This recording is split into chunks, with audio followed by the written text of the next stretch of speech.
And welcome everyone to another episode of the Mind Sculptors podcast. I am your host Callahan, and we have a great show lined up for you all today. But before we get into all of that, I just want to thank you all for joining us this week. If you like this episode or any of the episodes that we do here on this channel, please make sure to like, subscribe, and comment down below.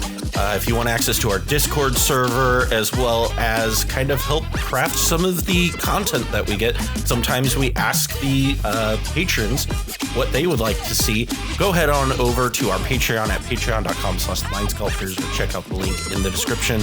Also, if you like any of the cards that we're talking about or are interested in any of the decks that are associated with these cards, head on over to our TCG player affiliate link as well, and you can pick up those cards down there. Help support the channel as well as stuff like Major League Commander. So, with that being said, about a little over a year ago, which is bananas to me that it's been a year, a good friend, well, I guess at the time you weren't a good friend. We were just getting to know each other at that point. Stopped by and we did the definitive cEDH tier list. And so joining us again from Playing with Power is Ryan. Ryan, how's it going today? It is going great. Thank you very much for having me back. Yeah, absolutely. Always a pleasure. Thank you. Always a pleasure to do stuff. Pleasure to be here. Yeah. And also returning is my lovely Canadian co-host is the Frenchman himself, Pongo.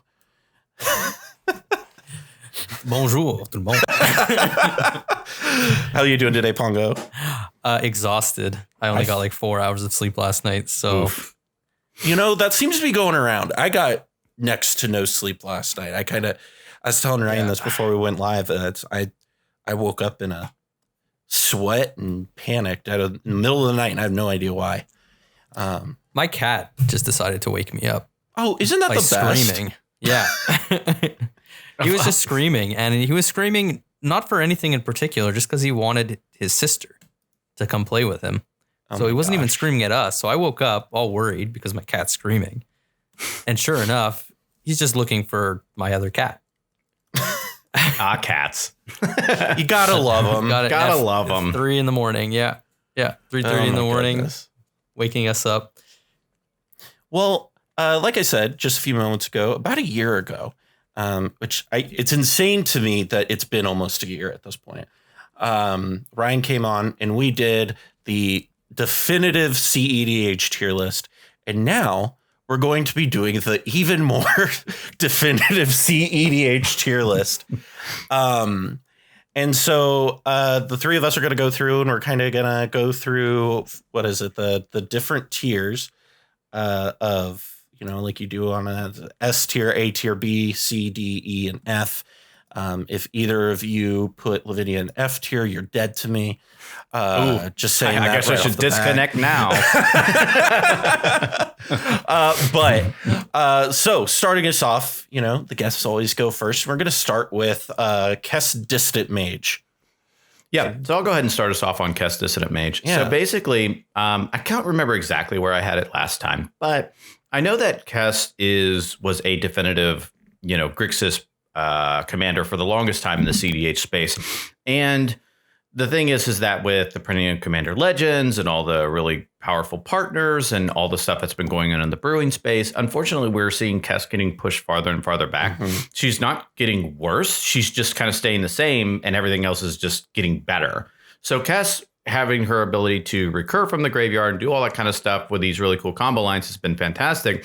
But she's unfortunately getting pushed out by Roger Silas. She's getting pushed out by Tevesh, Szat, Crom, these commanders that are providing card advantage in the command zone, allowing you to go deeper in on a more turbo strategy. Her primary thing has always been kind of turbo Nas, and she's got a couple other things. But not having that advantage in the command zone is really starting to make her show her age, if you will, versus the better things that are out there. So while I think Kess is great, you're really starting to feel that in today's metas, where that advantage in the command zone from things like Tevesh or things like Crom, not getting that card draw, so you can power out these commanders early. That she's really starting to feel that, in my opinion. So I would probably put her, like, she's still good. She's still in Grixis. She's still in red, which is really important right now in our meta. Right. So my initial gut check, if you will, for where Kess is probably in the B tier. B tier. You know, I used to put her in A tier. You know, I can't remember exactly where I put her last time, but I'm thinking that she's starting to fall into the B tier just because there's just so many great options for Grixis nowadays. Yeah, that makes sense to me. Pako, what are your thoughts on not only that take, but where, good old Kess falls? Well, let me, start off by saying, unlike last year, I'm going to try to take a more not serious. That's not the wrong word. A less memey approach. A less memey approach this time. I like the memey approach, though. Yeah. And you know what? Maybe I'll do that next year. Okay. Every other year. On part 3. And then even more. We'll do one year off, 1 year on sort of thing. I like it. Yeah. Give some variety. Yeah, exactly. But exactly. Because, some people, while some people enjoyed it, other people just clearly skipped to the very end and didn't actually listen to the video. Yeah. And so I have to imagine that these are also the people who don't read the article or, who just like skip directly to the comments and like start shouting because from the title. So as a result, I did want to try to be, to try to actually take the exercise a little more seriously. And, in that spirit, I'm going to start off before even talking about Kess, just kind of trace out some of my thoughts for, what makes commanders get into certain tiers. So, like, quite simply, I'm just going to define like what an S tier commander is kind of for me. And then everything from that point on will kind of just get all right, Socrates. I see we're defining terms. I like it. Okay. Yeah. So I'm glad I went first and now I look like a clown. Because I was just like, I don't know, Kess is in B. Go ahead. Ooh, philosophically. Sorry, go ahead. So people understand kind of some of my reasoning for some of these choices. The first thing I'll say is that just because I'm going to put in some cases 2 commanders in the same tier doesn't mean that they're like equally powerful. Within a tier, I think that there can still be some variability in power level. I'm also going to say that what makes an S tier commander, first and foremost for me, is going to be probably access to a lot of colors. And I know that that's going to be kind of unpopular for some people, but I do think that access to a lot of colors is probably one of the most important things in this format. It's not enough, however. That's kind of just... It's a factor. It's an important factor, and I think that S tier commanders will have some combination of these factors. So generally going to have lots of colors. These commanders should also be really powerful combo enablers. And what is a combo enabler in this case? I'm defining it as either a combo piece in and of itself or as an outlet for a combo. And the final factor that I'm considering is powerful value generation. So that would be either card draw, tutoring, or providing additional options for spending mana. So it doesn't necessarily have to be purely card draw, but it does have to be some form of value. All right. So now that we've kind of got all these terms out of the way. Making content with Charles has really changed you. I've been here well before Charles. Was that a compliment or was that an insult? We're not really sure that flies on that. Yeah. Yeah. Charles merely adopted WinCon list stacks, but I was born in it. I was melded by it. So returning to Kess. So I do agree with your take, Ryan, in the sense that I agree with everything that you said as far as your evaluation of Kess is concerned. I'm still going to put Kess in the A tier, however. I agree with your takes, but I think that she does check enough boxes, in terms of access to colors. Not enough colors to quite make it into S tier. She's a powerful combo enabler, which a lot of people disregard in the sense that she does have her combo with Demonic Consultation.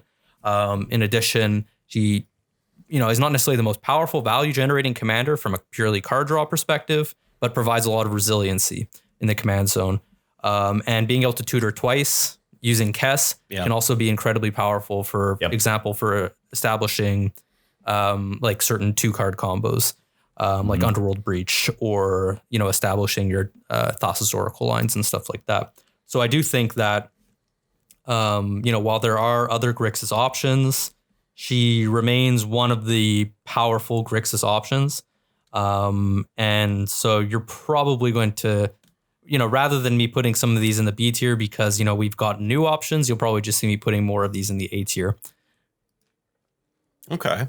That makes sense to me. So it's interesting to me.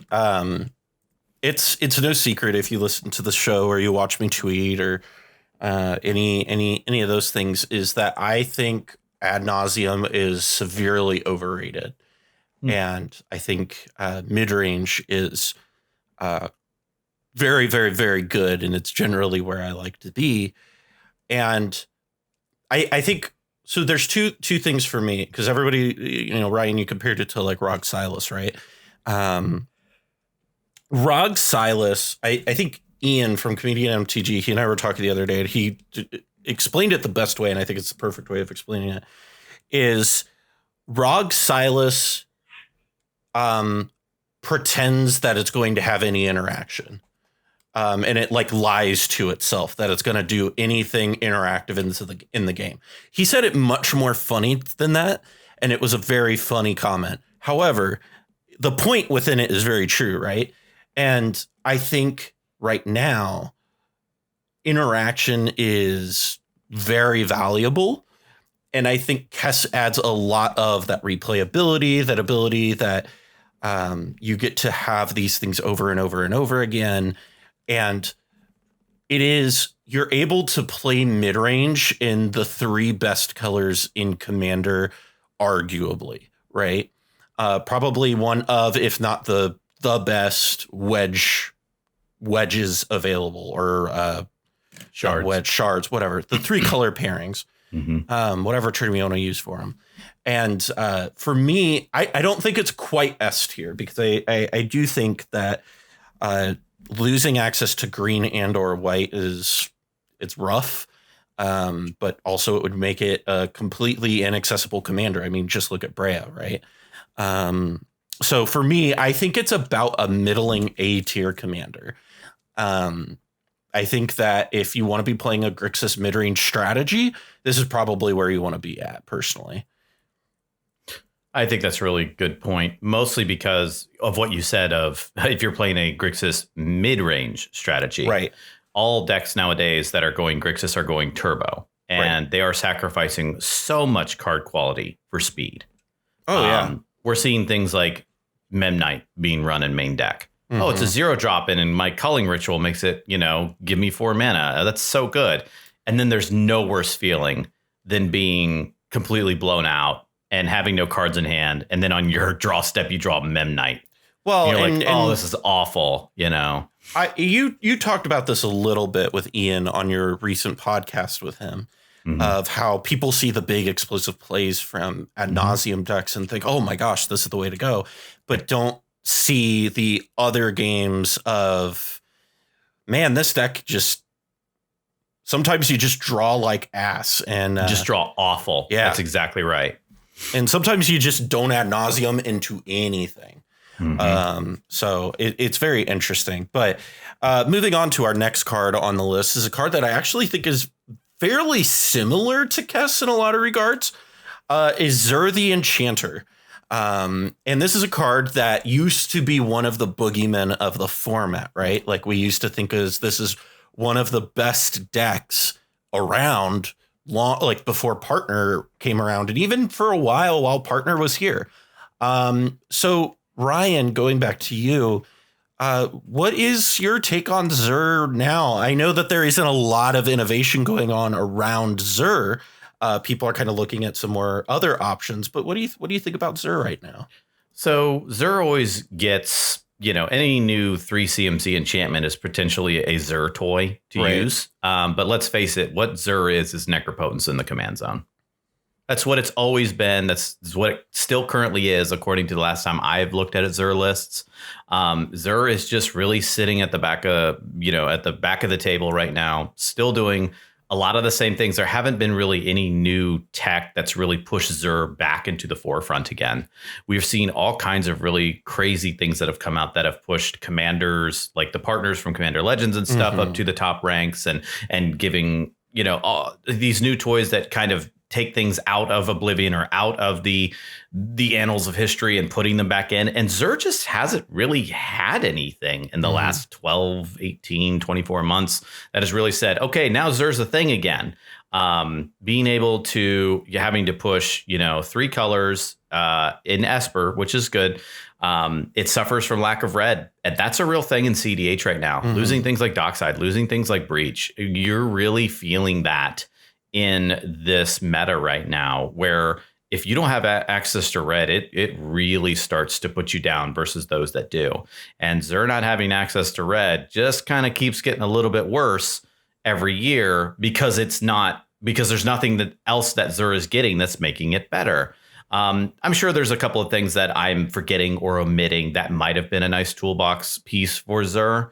But for the most part, it's still always, the strat is always still to get Necropotence. Right. And Necropotence is absolutely strong. It's a great card.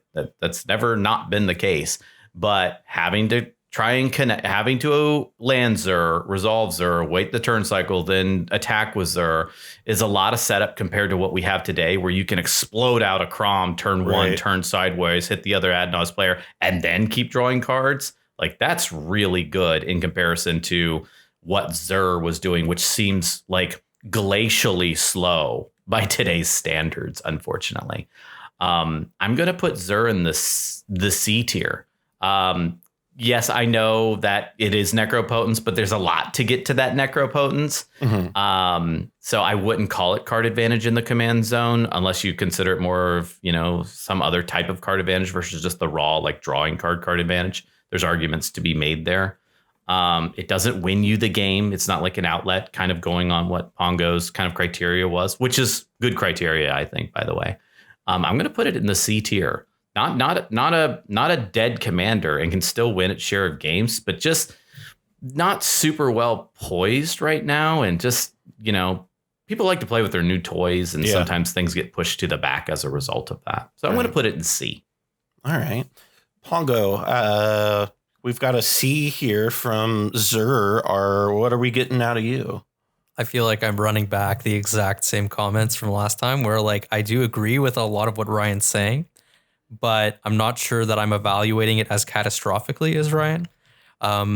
Maybe I'm just overly harsh on these commanders. Maybe that's what it is. Maybe I need to stop being a Debbie Downer is what it is. Well, hold on. Well, we'll come back to that when we get to Godo, I think.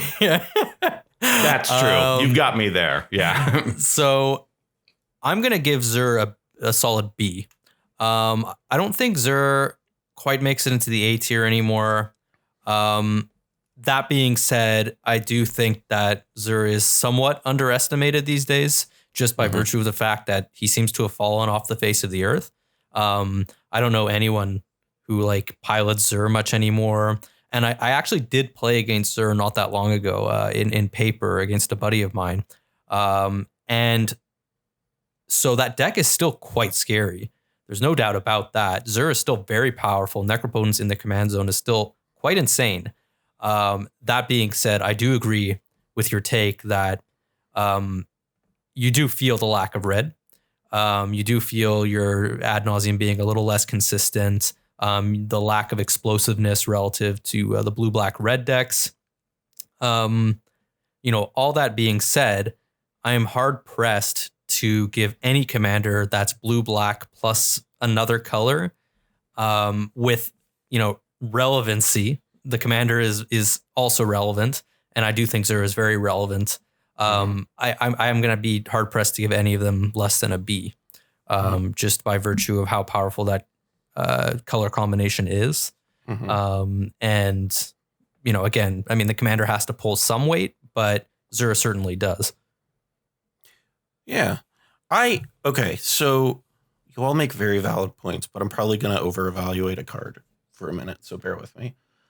I think people are playing Zur wrong. And I think a lot of your points kind of point me in this direction.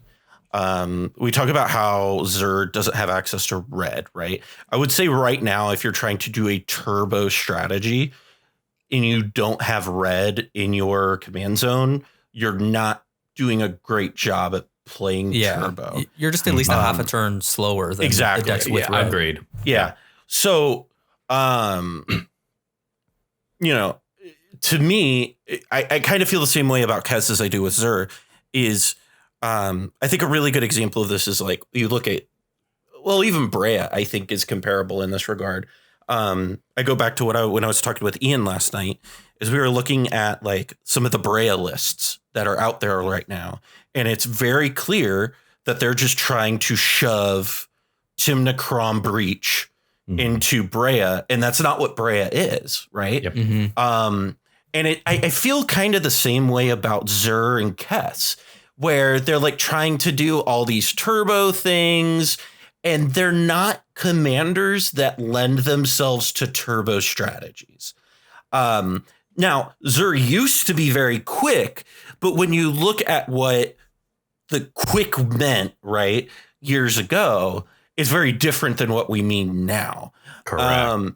And so I think Zur is an incredibly solid mid-range commander. I think it's an A-tier commander right next to Kess, personally. And I kind of evaluate it the same way. And this, talking about this, honestly, has made me just want to brew around Zur. Because it's just like, it feels so obvious to me that this is a mid-range card. We play a grinded out, like mid-rangey game, play a lot of value, use your command zone to your advantage. And instead, it seems people are like, oh, Esper Turbonaz. And it's not that. We have Esper Turbonaz, and you know what I mean? So that's kind of how I feel about it. It probably should be in B tier, honestly, but I feel confident that if it was given the same attention that other commanders were given right now, it would be a solid A tier commander. It's kind of how I feel about it. That's interesting, mostly because so many people now are automatically thinking, can this be Turbonaz because it has black, you know? And so because of that, now we have a situation where we're looking at commanders that only fit into that. And there's a certain degree of inbreeding that ends up happening because of it.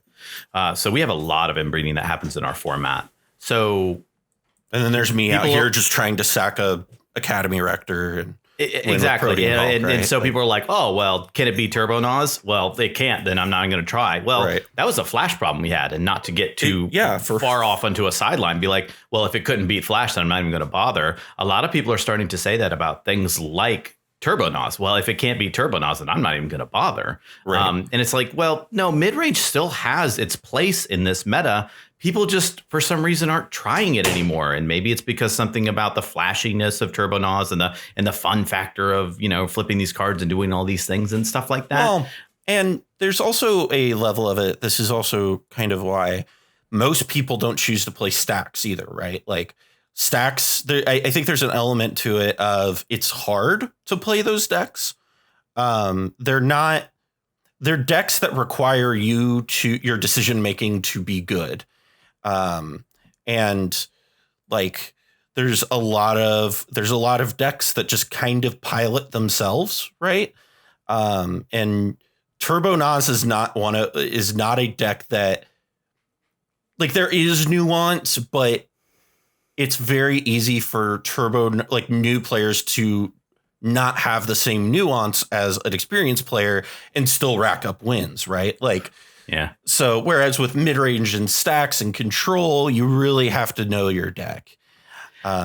Yeah, that's true. Yeah. And a hot take incoming time. I think that Turbonaz is a way for new commander players and new cEDH players to feel like they're very experienced.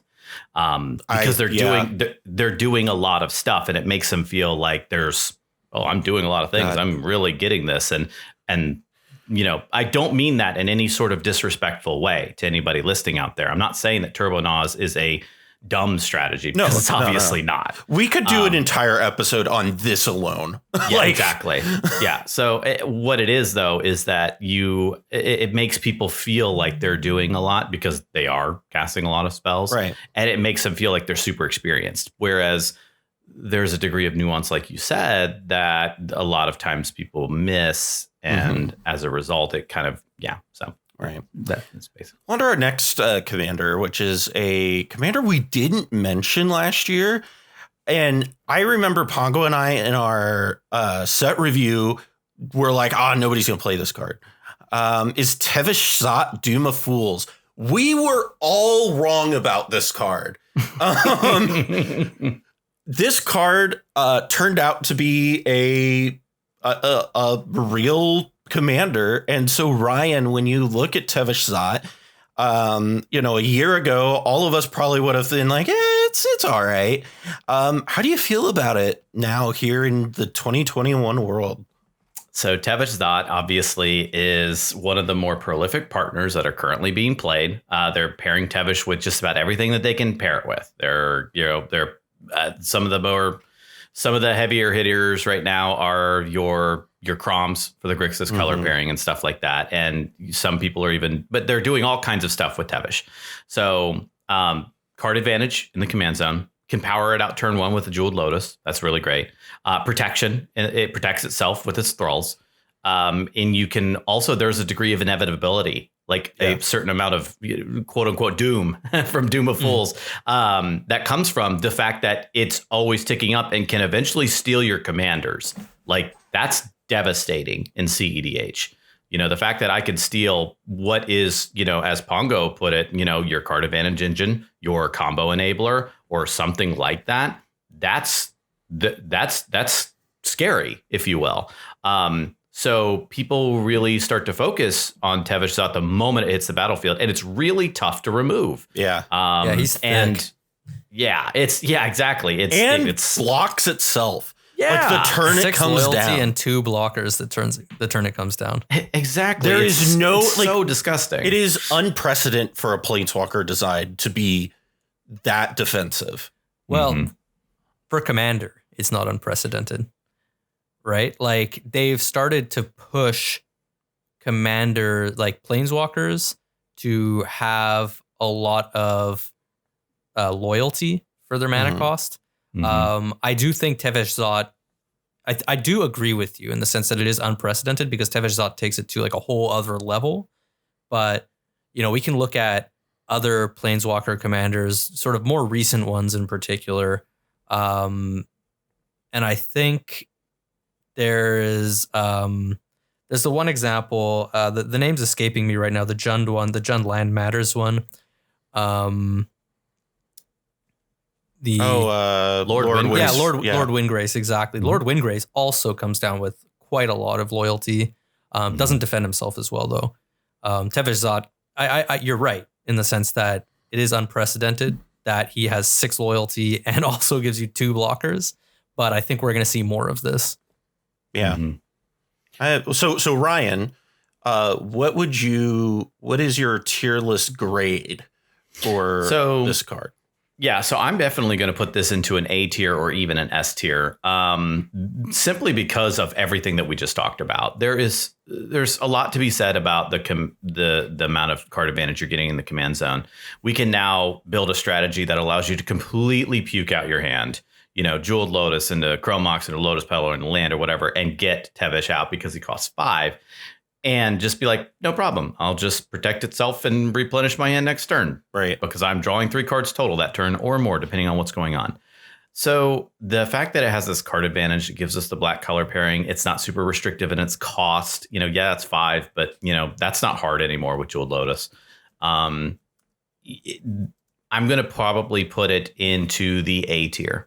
Okay. It's not a combo outlet, which is fine. That's not a problem. Neither is something like Crom, neither is something like Temna, but its sheer card advantage is exactly what we want to power out what we need to win the game.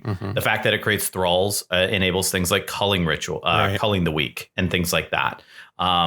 And so I'm going to stick with A tier. Okay. A tier is where I want It to enables put it. culling ritual too, though. if you give him a green. Oh, partner. I mean, yeah, I guess you're right. Yeah, culling It does ritual both. too. Yeah, it really does. It does just about everything we want it to He does do. it all. It's really good. It's so wild to me to think about how we just completely wrote off this card a year ago. Nobody thought 2 licks about this card a year ago. And I think it was Rebel who was the first person to really showcase this card. Mm-hmm. And then everybody was like, oh, okay. And very interesting. Yeah, I saw when we were at Tier 1 Con, long story short, one of the semifinals match, one of the players was playing, Tevesh Crom, and activated Crom, held priority and cast Mystic Reflection. Yep. And so you can create, with that card, Right. He created 2 Esper Sentinels, but you can create you can create 2 dock sides and stuff it's like the possibilities are endless, but I know that was Mystic Reflection that did that, but it was you're just not spending any resources to create all these extra advantages is crazy good. Good. So Pongo, what's your tier? Yeah, I think at? So the thing about Tevesh Szat that I think we grossly misevaluated is just, for a lot of these decks that are very synergy focused around, generating lots of mana quickly to either cast an ad nauseum or, appear into the abyss. Many of these are going to fall back on just having an outlet in the command zone. So there's a great deal of synergy between your deck and your command zone if you're playing a big bomb in your command zone. Traditionally, that's been Crom. But Tevesh Szat also fits the bill very, very well, it turns out. So I think Tevesh Szat certainly warrants an A. I think that he's very powerful in his, Grixis shell, but also makes a perfectly serviceable Sultai commander with Thrasios.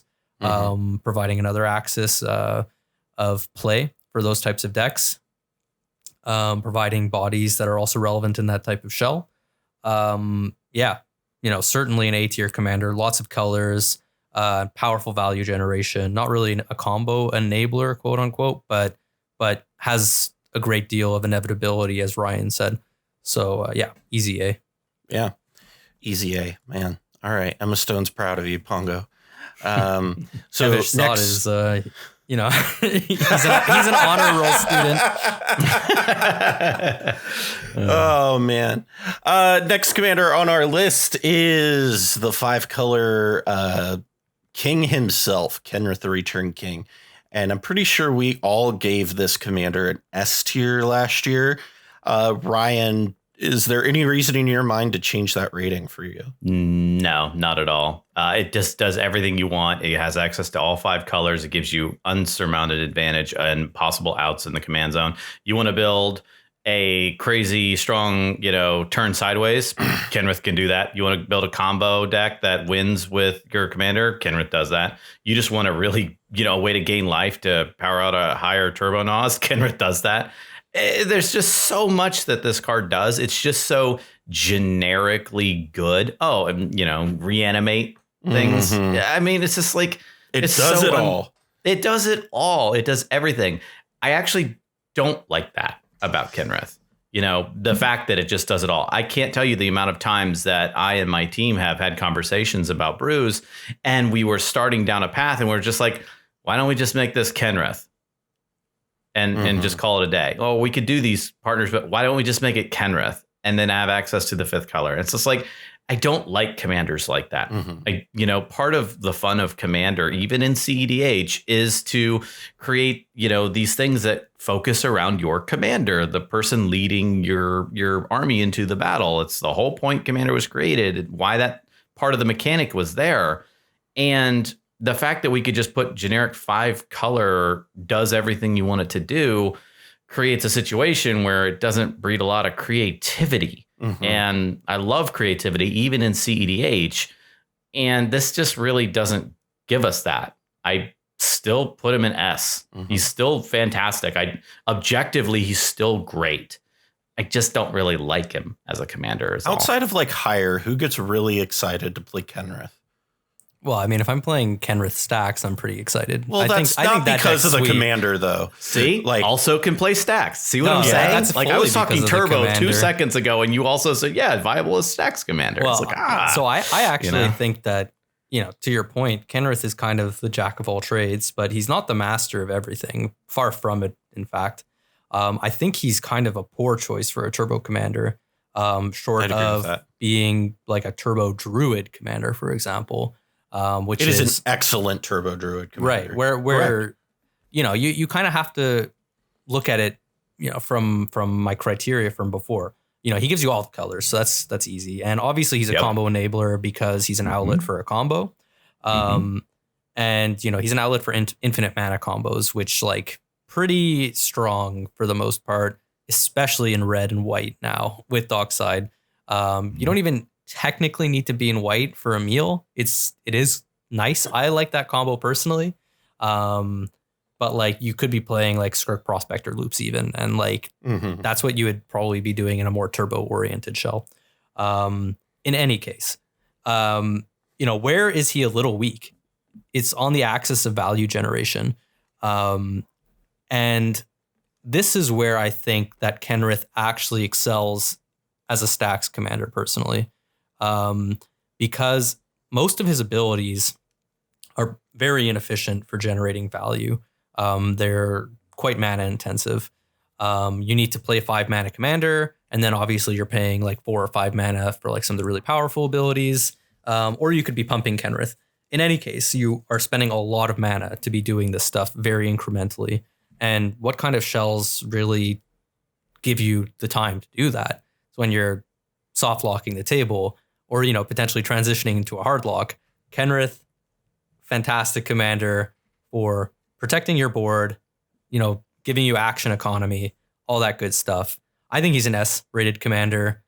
I think that people really need to be trying him out in the stack shell.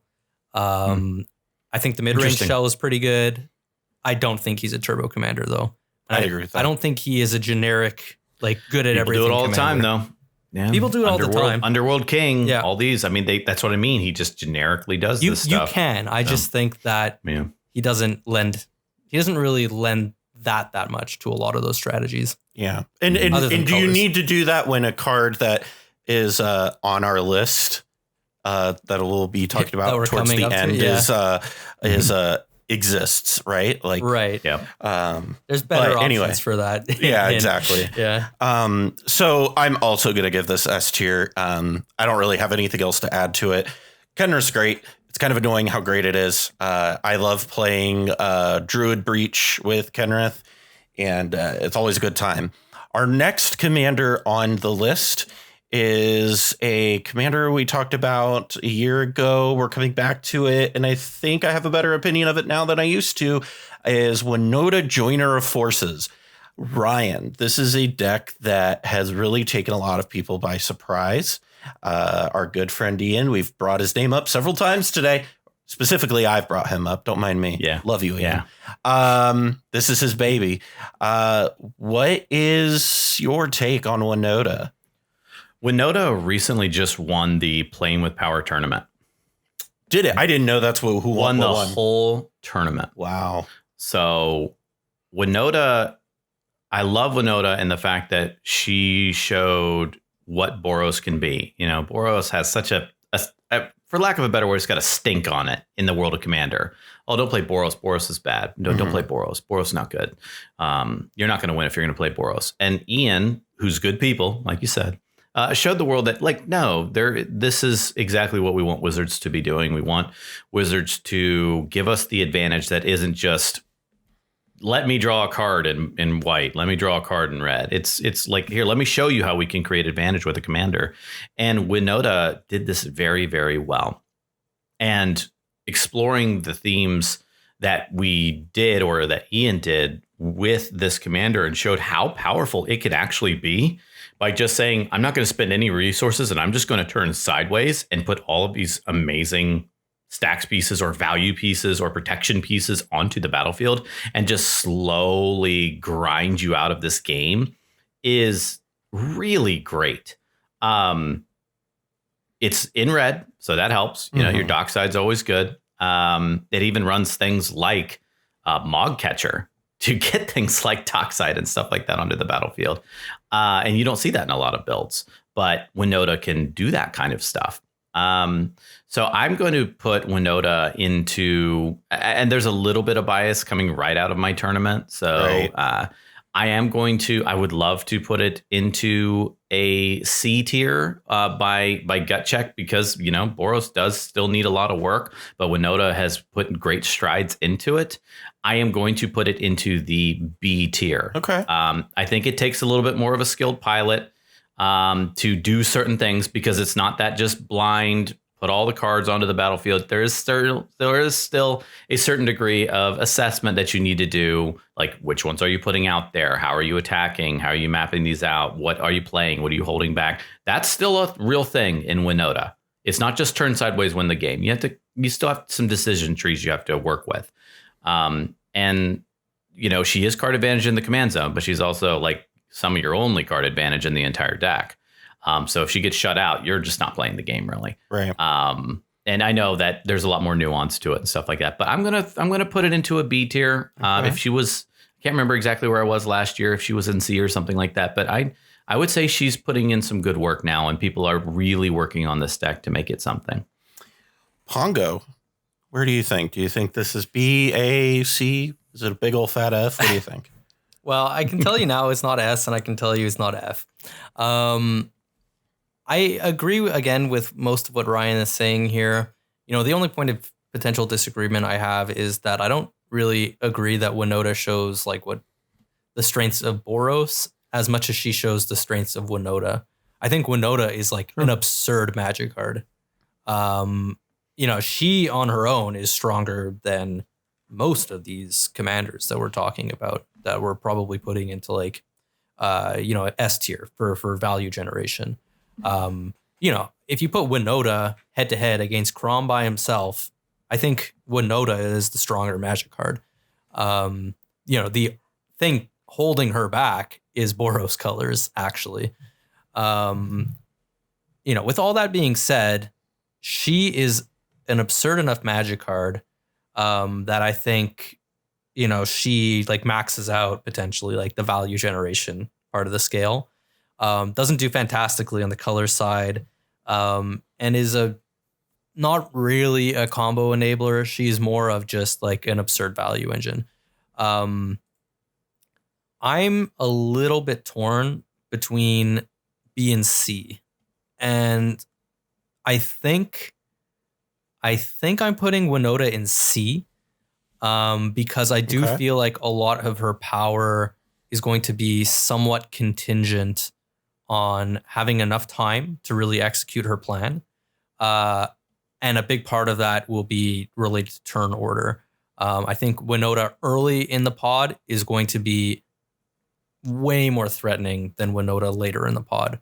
And I think she probably gets affected by turn order disproportionately compared to a lot of like our higher tier commanders that we're discussing. Right. I'd agree with that. Yeah, I think that's fair.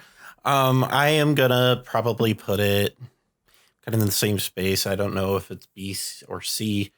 I'm gonna say high C, like me. It's either high C or low B, and I've just seen it be so good. I kind of want it to be a B. So I'm gonna say B and leave it there. Okay. I think it's a B minus is what I would say. That's fair. I won't argue with that too much. I think the card is definitely good. I've seen it top 16 tournaments. I've seen it win our tournament. So she's there. I mean, it takes a proper pilot. Yeah. I've just seen people smack people in the face with it enough, right? That you can just, lose to it, even if you're playing your best game, and to inevitability. Yeah. Just be like, man, don't let it come back to Winota again. She's going to land 3 more pieces and we're just going to get locked out. One thing I think people would argue is the issue. I would agree with that. True. The one thing I would argue though, Pongo, is I do think, I almost called you Cobblepot there for a second. The one thing I would argue with though is I do think worse things.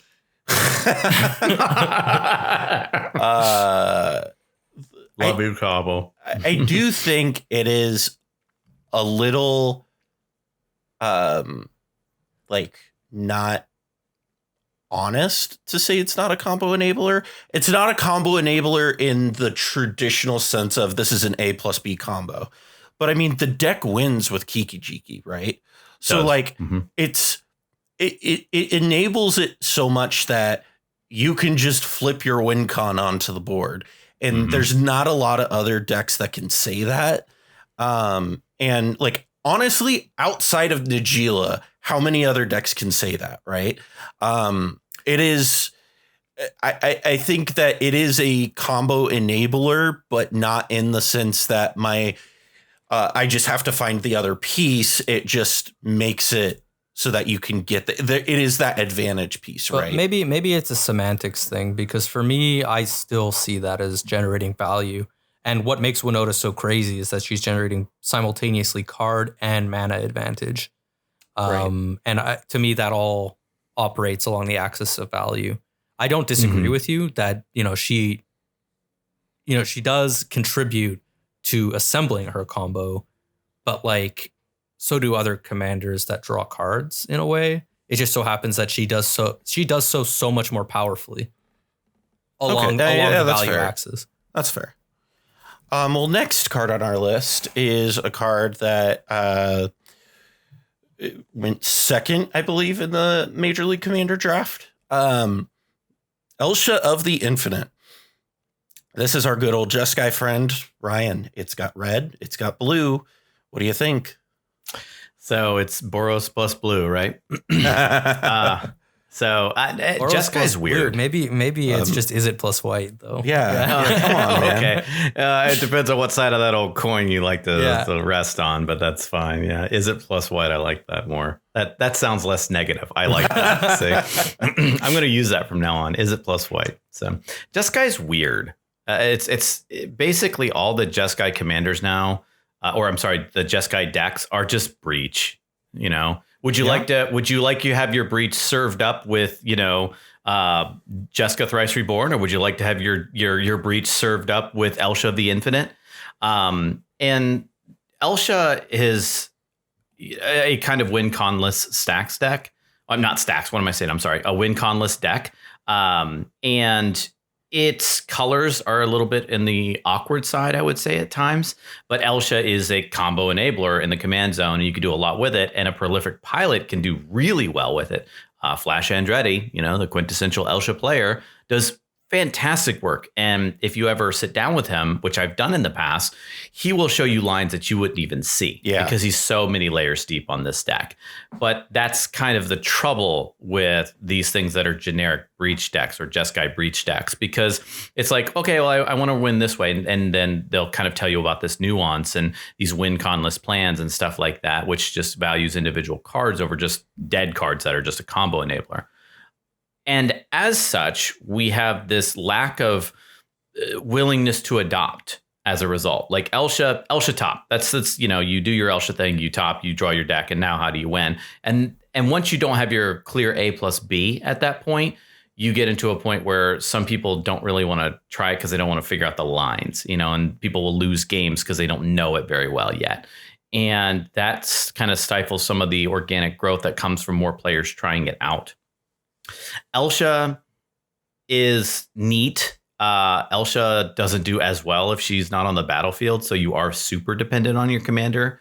Like, you can win a game without Tevesh or without Crom. I hate to always go back to these guys, but you can win your game without it. It's really hard to win without Elsha. Yeah. And I'm sure there's Elsha players that might disagree with me out there. You can, but I agree, it's tough. It's so much more difficult. You have certain cards that are specifically built to do things like the top combo.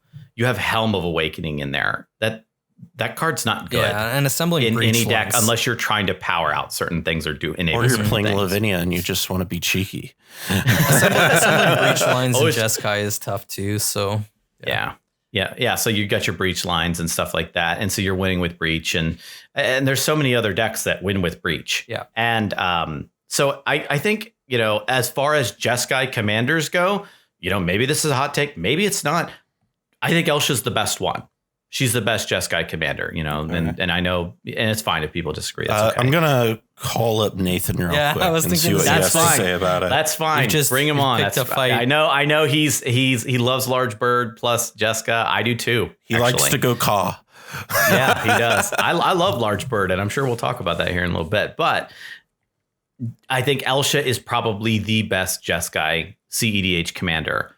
That being said, I think I've played enough Jeskai to know that it's got some holes. It does have some holes that it tries to shore up and doesn't do a super great job of shoring them up. It's not, and it's not turbo, but it sometimes tries to play like turbo, and that doesn't always work out. So it tries to, I'm going to do a storm thing, or I'm going to do this, or I'm going to do that. And it's like, it's not really working. As such, after that big long-winded discussion about Elsha, I'm probably going to get a lot of hate, but I'm going to probably put it in like a C. I'm going to put it in C. Interesting. Pongo, is this a C tier commander to you? Yeah, this is another one where I find it like a little tough, because I agree with pretty much everything Ryan has been saying. That being said, if we look at the criteria, Elsha's colors, not terrible. I think Elsha with black would be like clearly that card insane. would be insane. Oh my God. That's right. Yeah. But nonetheless, we still have 3 decent colors. Well, we have 2 quite good colors, and then we have one that's perfectly serviceable. So just good access to colors. She is a combo enabler. And I would also say that she is a decent value generating card as well. Taking these 3 things together, she has some issues, I would say, in each category, despite the fact that she kind of checks the 3 boxes. I would say it's, she checks it with a pencil rather than with like a permanent marker. But that's an amazing analogy. I love that. I'm going to steal that. Stolen. Yeah. So I would say quick trademark it. Probably low B. Low B. Okay. Yeah. This is a card that's really tough for me because when this card came out, I was so high on this card. I think I went on a tear of winning about 20 plus games playing Elsha Top when this first came out. And I fell in love with it. And then I just... Flash, Nick, I love you guys. I don't think... Okay, I said this earlier about Kess and Zur, and I think Jeskai... I feel about Jeskai the way that I feel about Kess and Zur overall, but about that specific color pairing. I don't feel like those 3 colors lend themselves very well to a turbo breach strategy. And here is why I think that. I think that you could play those things in them as supporting roles to assist as like finishers, right? But let's look at historic. Let's look at modern. Let's look at whatever format you want, right? Jeskai is traditionally a control color pairing, right? Mm-hmm. It is traditionally what it has excelled at. And I think what happens, and I think Jessica Ishai, why I kind of think I like Jessica Ishai more than I like Elsha, and I think is better personally, is that Jessica in Ishai is a Delver deck, is a mid-range Delver tempo deck, and it gets the colors so well. It knows exactly what that deck is trying to do, exactly what those color pairings are trying to do. And Elsha, on the other hand, is very awkward because it has prowess, so it has the storm kind of feel to it. So you feel like you should be storming with it. And that's not the case, right? The colors aren't storm colors, even though blue and red are storm colors, but suddenly you add white and the whole tempo changes. And I really think that Elsha doesn't fit into it really well, personally. And to so be fair, she's not really a turbo deck, though. She's more of a mid-range deck. She is, but she's not. It is a storm deck, though, at the end of the day. It is. And Rule of law shuts down Elsha. Right. Yeah. It's and a storm whereas Jessica storm. and not Pako, Jessica and Ishai are just like, all right, that's fine. I'm still going to hit you in the face with this giant bird. And that to me is why I don't like Elsha as much as I used to. And I think I kind of almost look at it as a D tier commander. I don't think it is, because I know it's very explosive. I know it's very powerful. And I know that in the right COD composition, this deck is going to flip over some church tables. But I really think I can't go any higher than a C personally. It's just, to me, really struggles at being the identity, doing its color identity well, is kind of how I feel about it at the end of the day. Interesting. I think that's fair. I'm like reevaluating a little bit. The fact that Elsha is a 5-drop and the fact that like you're not necessarily getting value off of her ability unless you're willing to like spend the mana. Right. To like lay out a rock or something, or the fact that you can kind of whiff and get stuck on like either like your counter magic or a creature or a land, something like that. But mainly the fact that she's a 5-drop in like a fairly proactive type of shell. And you can't Jeweled Lotus into it. Yeah, it's really tough to accelerate her out. You can. Turn it one. runs Jeweled. It runs Well, Jeweled yes, Lotus. but you're not going to get the same. So, okay, like we talked about Tevesh and we talked about Crom, and here in a moment we're going to talk about Pako. Those decks really do well with Jeweled Lotus. Hell, even Winota does well with Jeweled Lotus. But because you can puke out your hand, cast your commander, and recover. Yeah. Exactly. You can't do that with Elsha. You can't do that with Elsha. You can. To. It's very top deck dependent. Right. Yeah. And I just triple like color pips makes it really quite tough to Jeweled Lotus into Elsha. I think I need to reevaluate and say maybe she's more of like a high C tier rather than a low B. All right, I'll give you that. So I teased this a moment ago. The next partner pairing, I'm going to say this because they're partner with, so you can really only use them together or alone. But you really never see anybody play these two apart from each other, is Pako Arcane Retriever and Haldan Avid Arcanist. And this is the deck that won Major League Commander. Ian won with this little beauty. And so Ryan, this is the same deck he played at Tier 1 Con too, for what it's worth. He believes in this deck. Ryan, I don't remember what you said about Pako a year ago. I mean, I really should have like looked at what her ratings were from a year ago. It was like a 3.5 hour podcast. It was so long. Next year, but invariably it was forget. good. It was fun. Yeah. What is your opinion on Pako and Haldan?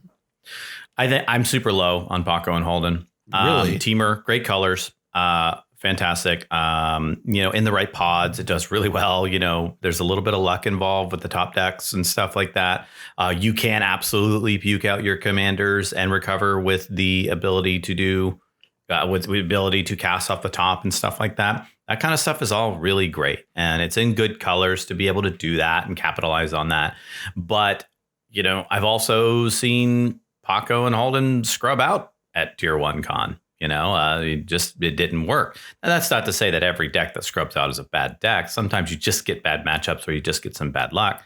But I'm kind of low on Pako and Haldan. I've never liked commanders that depend upon your opponents in order to help you close the game out. cEDH really helps close that gap a lot because the card quality of our decks is so unbelievably high that, playing Pako and Haldan in a, regular casual table, man, you could hit anything and just be like really in bad shape. But, in our format, I'm hitting rocks, I'm hitting docksides, I'm hitting all this kind of crazy, great advantage engines and stuff like that.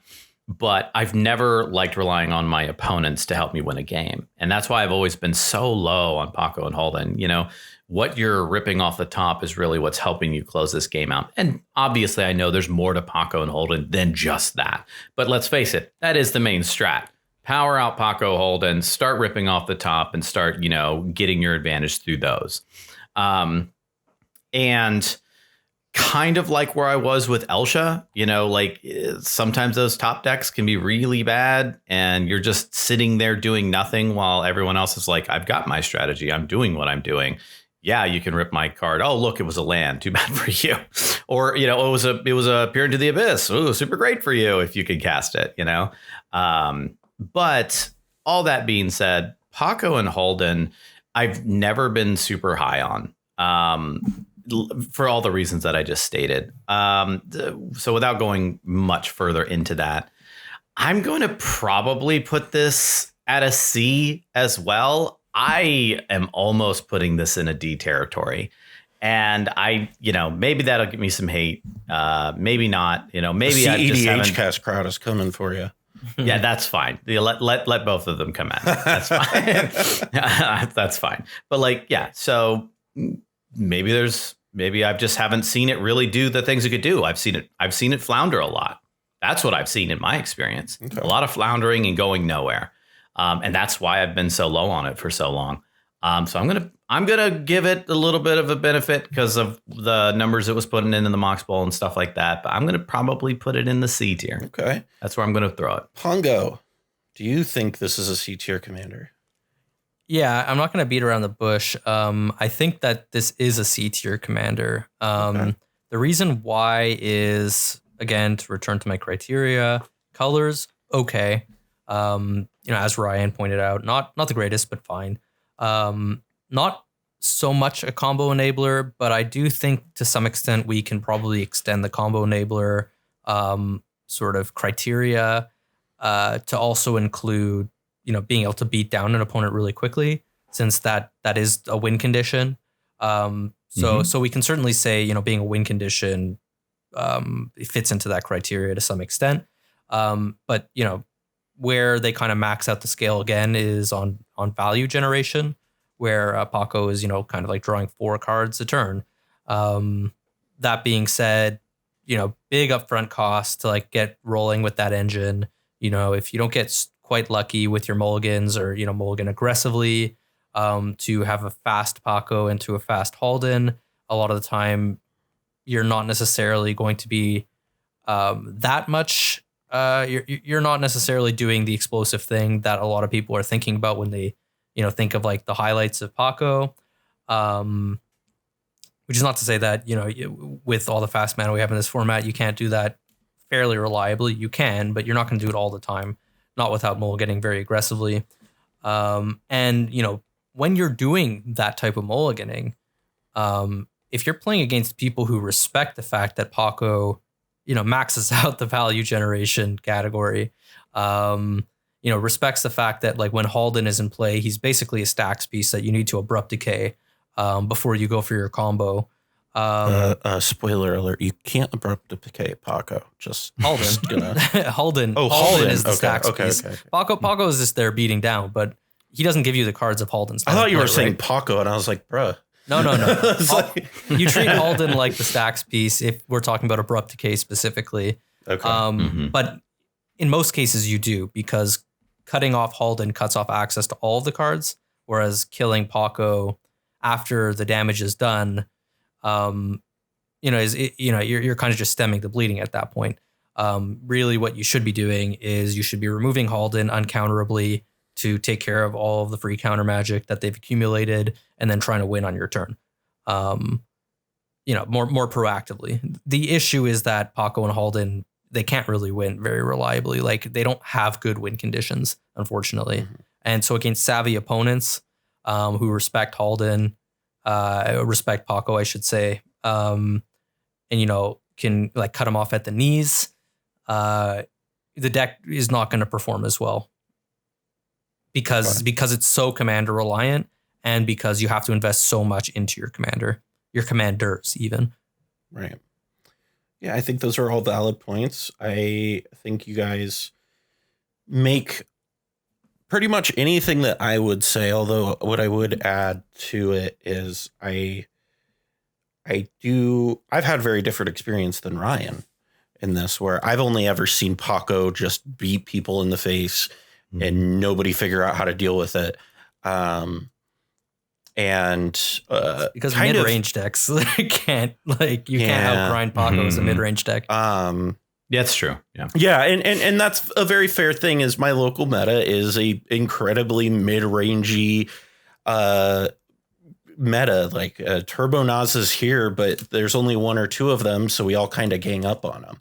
And we Turbo Naz over here, like all day, every day. Yeah, we out here. So over here, there's a lot of Brago. There's a lot of Animar. There's a lot of like Muldrotha, even like commander centric decks. Yeah, very commander centric decks. But they're also I want to play in your meta. My meta's fun as hell. I was about to say. And there's you don't win on turn 2. You don't win over here. There's one or two. There's one Cody deck and a Golos Turbo Naz deck, and both of them struggle. And it is very clear when I can play Lavinia. I know the weeks that I pull out Lavinia, right? Because they'll both be sitting at my table and I'm like, all right, I got this one. This is a free win for me. So it's really one of those things where I think Pako into the right meta is really, really strong. But I think Ian, and you will hear this. So we're recording this the day after that I recorded my episode with Ian about the MLC. And that will come out on Friday, and this will be coming out on Monday.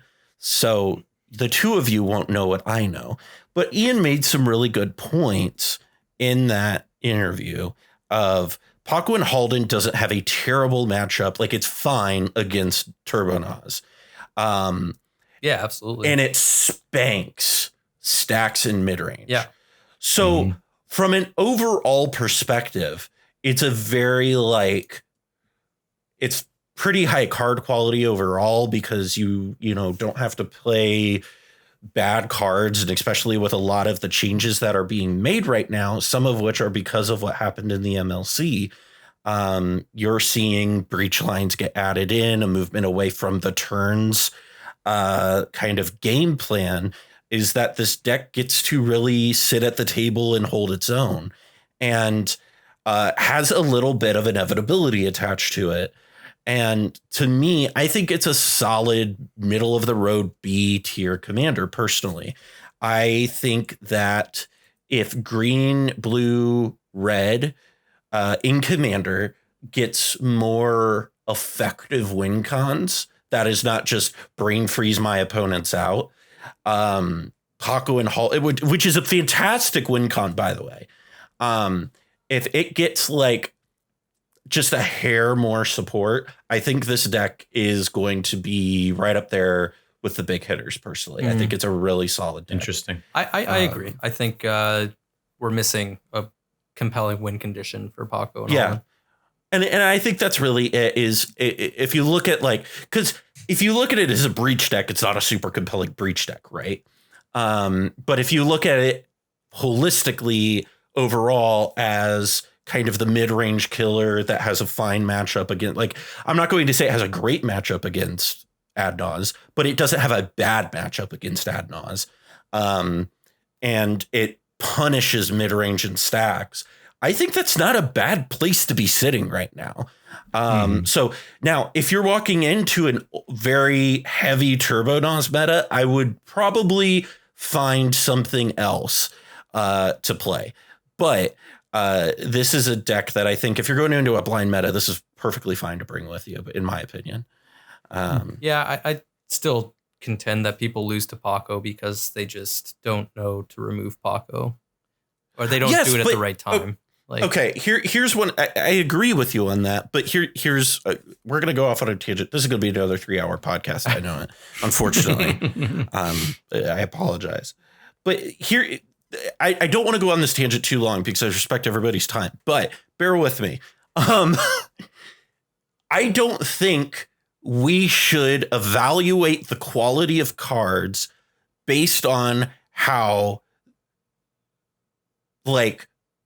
this is going to sound so mean, but how bad players play them, or play against them, because I agree. That's what I said, I think. Or don't play against them, like, or by how the best players play against them is what I mean. Okay. Sure. That's what I'm trying to say. Man, I did a horrible job saying it. But we still got the spirit. Well, I get it now. So. And I think that this is certainly an interesting point. Go ahead. Because here's what I keep trying to remind myself. I play on Sundays with 3 of the best cEDH players that exist, right? It's obnoxious. It's the worst. My win rate honestly, is so much better with other people. It really is. I win so much outside of Team Turn 3. It's bananas. It really hurts. And I win with Lavinia outside of that. And I just go in there and it's 3 of the best players I can possibly play with. And so, like, every decision matters. Everybody is bringing their best game. Everybody knows what's going on. But the reality is, and this is something, man, I keep bringing this up. Ian and I talked about, you go to Tier 1 Con, you've got that at your table, but you also have the ability of 2 other people who have no idea what's going on sitting at your table. Yeah. So I don't think evaluating it on, well, if you have an experienced player knows this, well, yes, I expect that from experienced players. I don't expect that from the average player. Like, I'm not going to evaluate cards based on how LSV is able to play against them, right? That man piloted a deck that was out of date to a top 8 you know what I mean? Yeah. Like, good players can bring out the best in everything. So that's kind of how my tangent there. I think introed that horribly. Yeah. But I think it's a pretty good point. And I think getting past the little hump at the beginning there, I think you actually articulated it quite well. Yeah. Oh, thank you. And I think other commanders that we go throughout this will actually show that more. I agree. For sure. Next one on the list, right? Heliod Suncrowned. This is one that we all kind of were like, it's fine last year. I remember that. It's a product of its colors. Good players like Charles and like Michael Levine, Dr. Michael Levine. He earned it. He earned that spot. He earned it. Yeah. Those pilots make this deck look so much better than the average player can play with it, right? So, Ryan, with all that being said, with my tangent in mind, how do you evaluate Heliod? Where does it fall on your tier list? I think your tangent was actually really well put right before this one, because I think too often people say, oh, well, Heliod Suncrown, Michael Levine, Charles, all of a sudden Heliod Suncrown gets a bump because of the association with these players that are fantastic players. Excellent players. Fantastic players and fantastic players with these decks. The tier list has an S and an F tier for a reason. Heliod Suncrown is an F. Whoa. Wow. Yep, I don't know that I go that far. It's an F. There's a reason F exists on this list. I can think of another reason why F exists on this list. Wow. Okay. So it's an F because it's in the worst color. Mm-hmm. You can argue colors all day long. That's fine. And I'll say subjectively, to avoid any ruffled feathers from your viewer or listener base. No. It's great for engagement. Ruffle as many feathers as you want. Okay. Objectively, it's the worst color. Angry tweet from Charles incoming. I'm ready for you, boy. No, he's not going to angry tweet. He's going to angry write a thesis document. That's at you. Fine. I love reading Charles's work. He's the best. I love that man. So it's in the worst color. Mm-hmm. It's a combo. Sure, it's combo in the command zone. Great. It does nothing else. Yeah. You're staxing out the board? There's 1,000 other commanders that can do that better. So I'll try to get to my walking ballista. Maybe I'll try and assemble some super intricate combo with no reliable way to tutor any of them up. So basically, what am I on? I'm just on a generic stacks plan. Stacks is really hard to pilot effectively. Turn order matters immensely. You have no advantage in the command zone. You have no advantage in your deck. This just does nothing that I want to do in cEDH other than provide part of an AB combo in really bad colors. Mm-hmm. So someone could compel me to maybe put it in D. Okay. But right From now F to D? I'm well, we don't have an E tier. Yeah. Okay.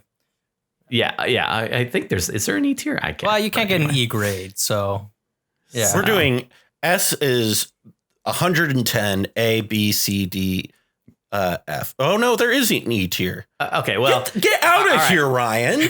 Yeah, I'm sorry. I skipped E altogether. Would you guys like me to put it in E instead? I can put it in E, but it's the bottom of my list. Okay. I've piloted him the pity Heliod E. before. Yeah, Give him okay. the pity E. Right. I'll give it an E. Since solely we have because E of as a tier. solely off of the back of Michael Levine and Charles. Nah. But that's the thing. Just like you said earlier with LSV, LSV can make a bad card look good.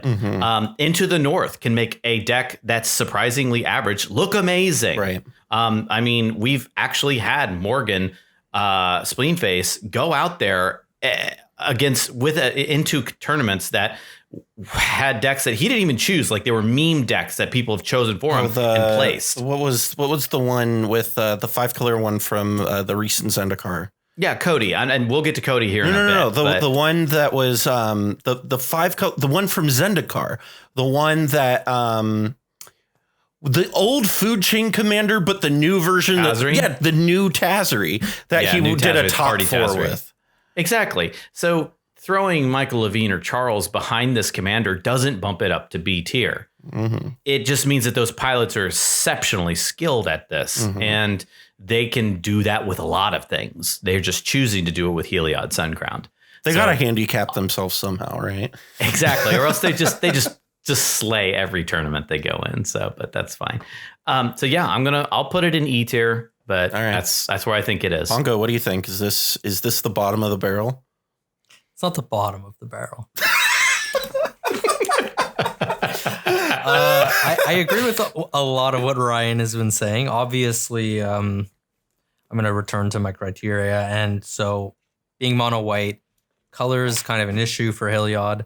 That being said, and this is where I will nuance this discussion a little bit, I do think that the colors that your deck is in and the strength of those colors gets modulated to some extent by virtue of the tools that you need for your strategy and the tools that color provides. And it just so happens that Heliod has access to ways to tutor its 1-card win condition, even being in mono white. So we can't evaluate Heliod the same way we would evaluate any mono white commander. That being said, he would obviously be more powerful if he was white-black, right? He would obviously be more powerful with additional colors. It just so happens literally any other color, honestly. Literally any. He manages to offset the color's weaknesses, though, to a fairly large extent, which is, possibly the reason why we're having this discussion at all. I agree, not really generating much in the way of value. When you're stacking out the board, he does provide power on the board and life gain, which is not irrelevant for what that deck ends up doing a lot of the time. But I don't sincerely believe that that's what you actually want to be doing as a main plan in almost any cEDH deck. Certainly not one without card advantage in the command zone. I think that you really want either card advantage in the command zone or a more powerful parity breaker, or access to more colors such that you can recoup card advantage easily if you're playing that kind of strategy. And as far as Heliod's combo is concerned, I don't actually think that it's strong enough to really I don't actually think it's spectacularly strong, even though it is a 1-card win condition. A lot of those combos are pretty mana intensive, as far as I'm concerned. I think it is an E tier commander as well. And I think the reason why you see that deck do well a lot of the time is because it flies under the radar. And it's possible that people don't respect it. And it's possible that we're supposed to put, more stock into that as a factor. I know that's not exactly what you were saying, Callahan, but I think that it might be an extension of what you were saying, or Yeah. Or, to some extent, that is an implication of what you were saying. But I think that in Heliod's case, it holds true much more often than it does for some of our more powerful commanders that we've discussed. Yeah. I think that I agree with a lot of the points. I think Heliod has the potential to be a C tier commander eventually. Eventually, it's not there. If they're going to give White the stuff that they tell me White's going to get, then I think it's going to get there eventually. But I would say most monocolored decks these days, I would not put above a C tier, period, end of story. Like, I love Urza. I don't know that I think Urza's that great anymore. I love JVP Tide. I don't know that that's that great anymore. And I think Heliod, even if it got like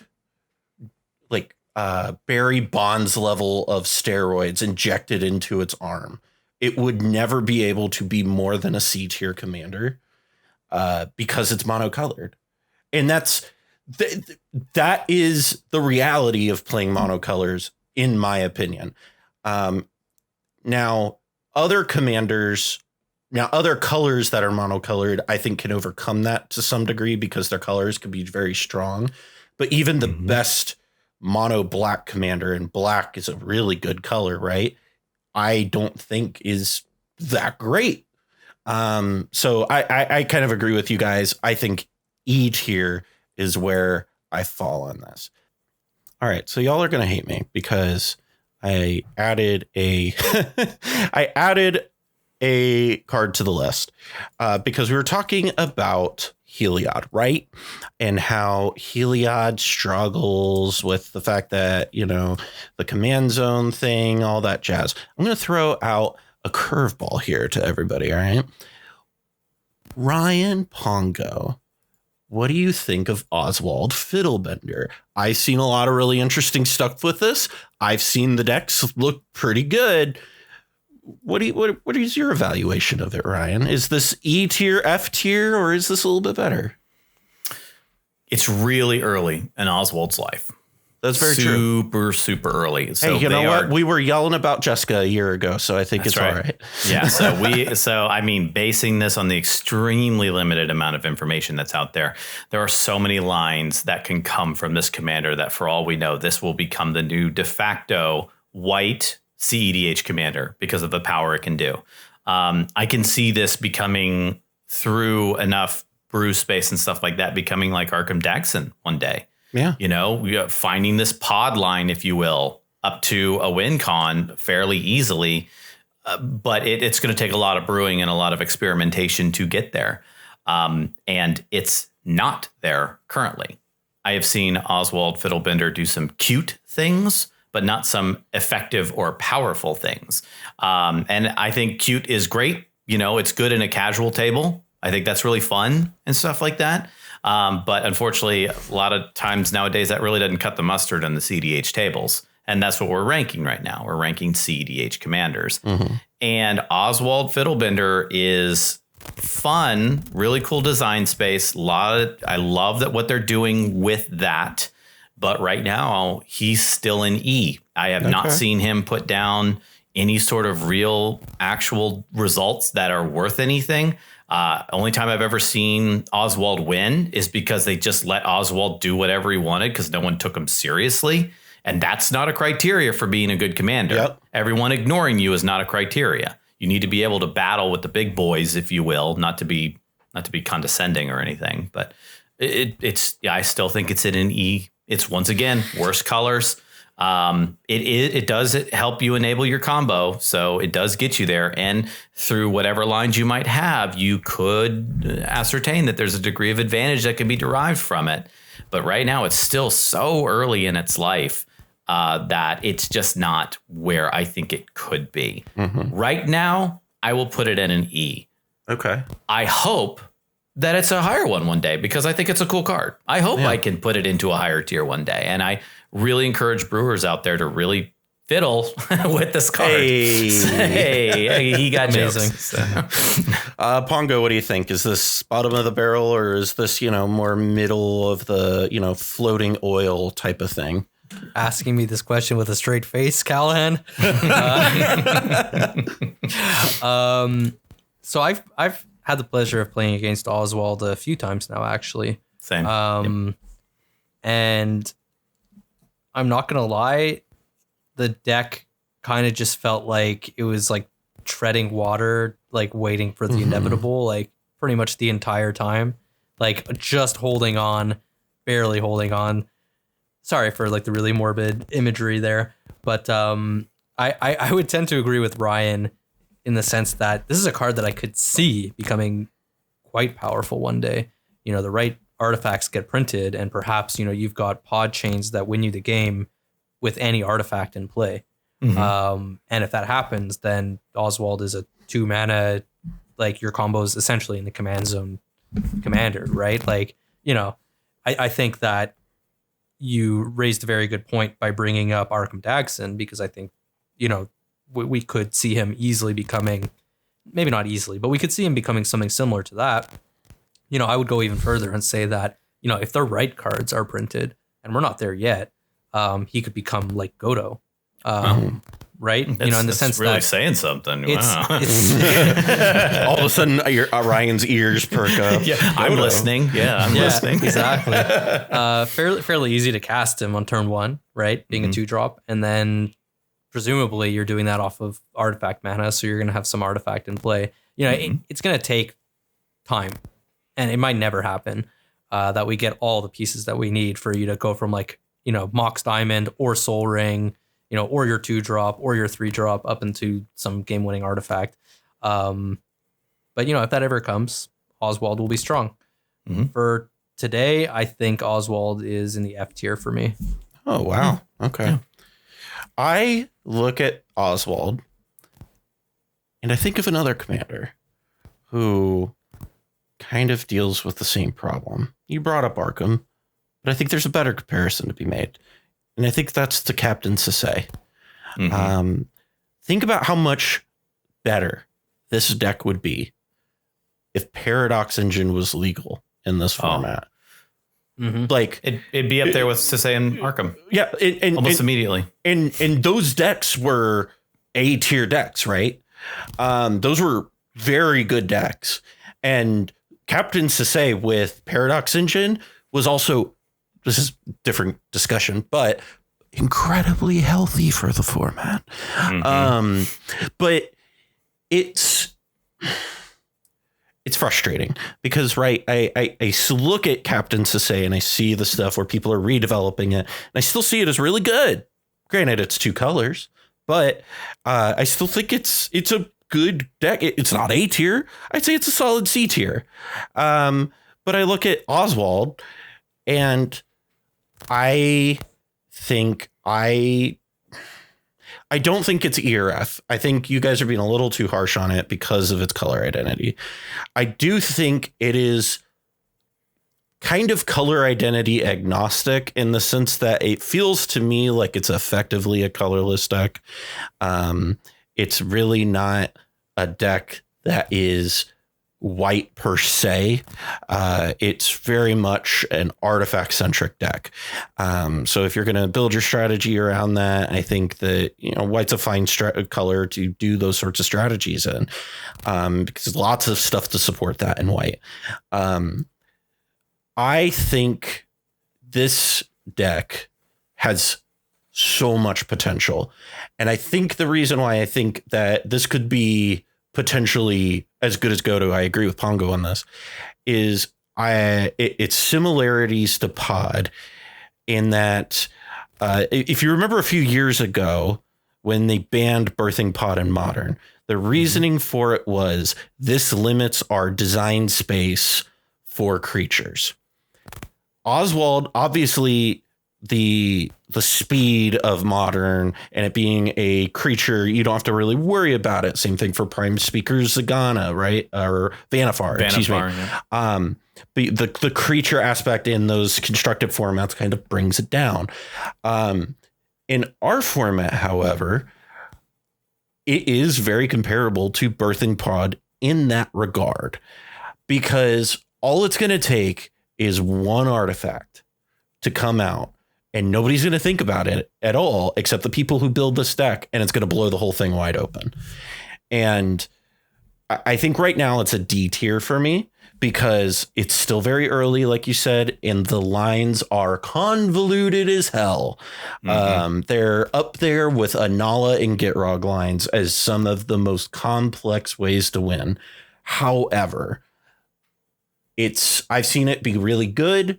I've also, like Pongo said, we played with what was it? We played with the tryhards on Sunday, and it didn't do great on Sunday.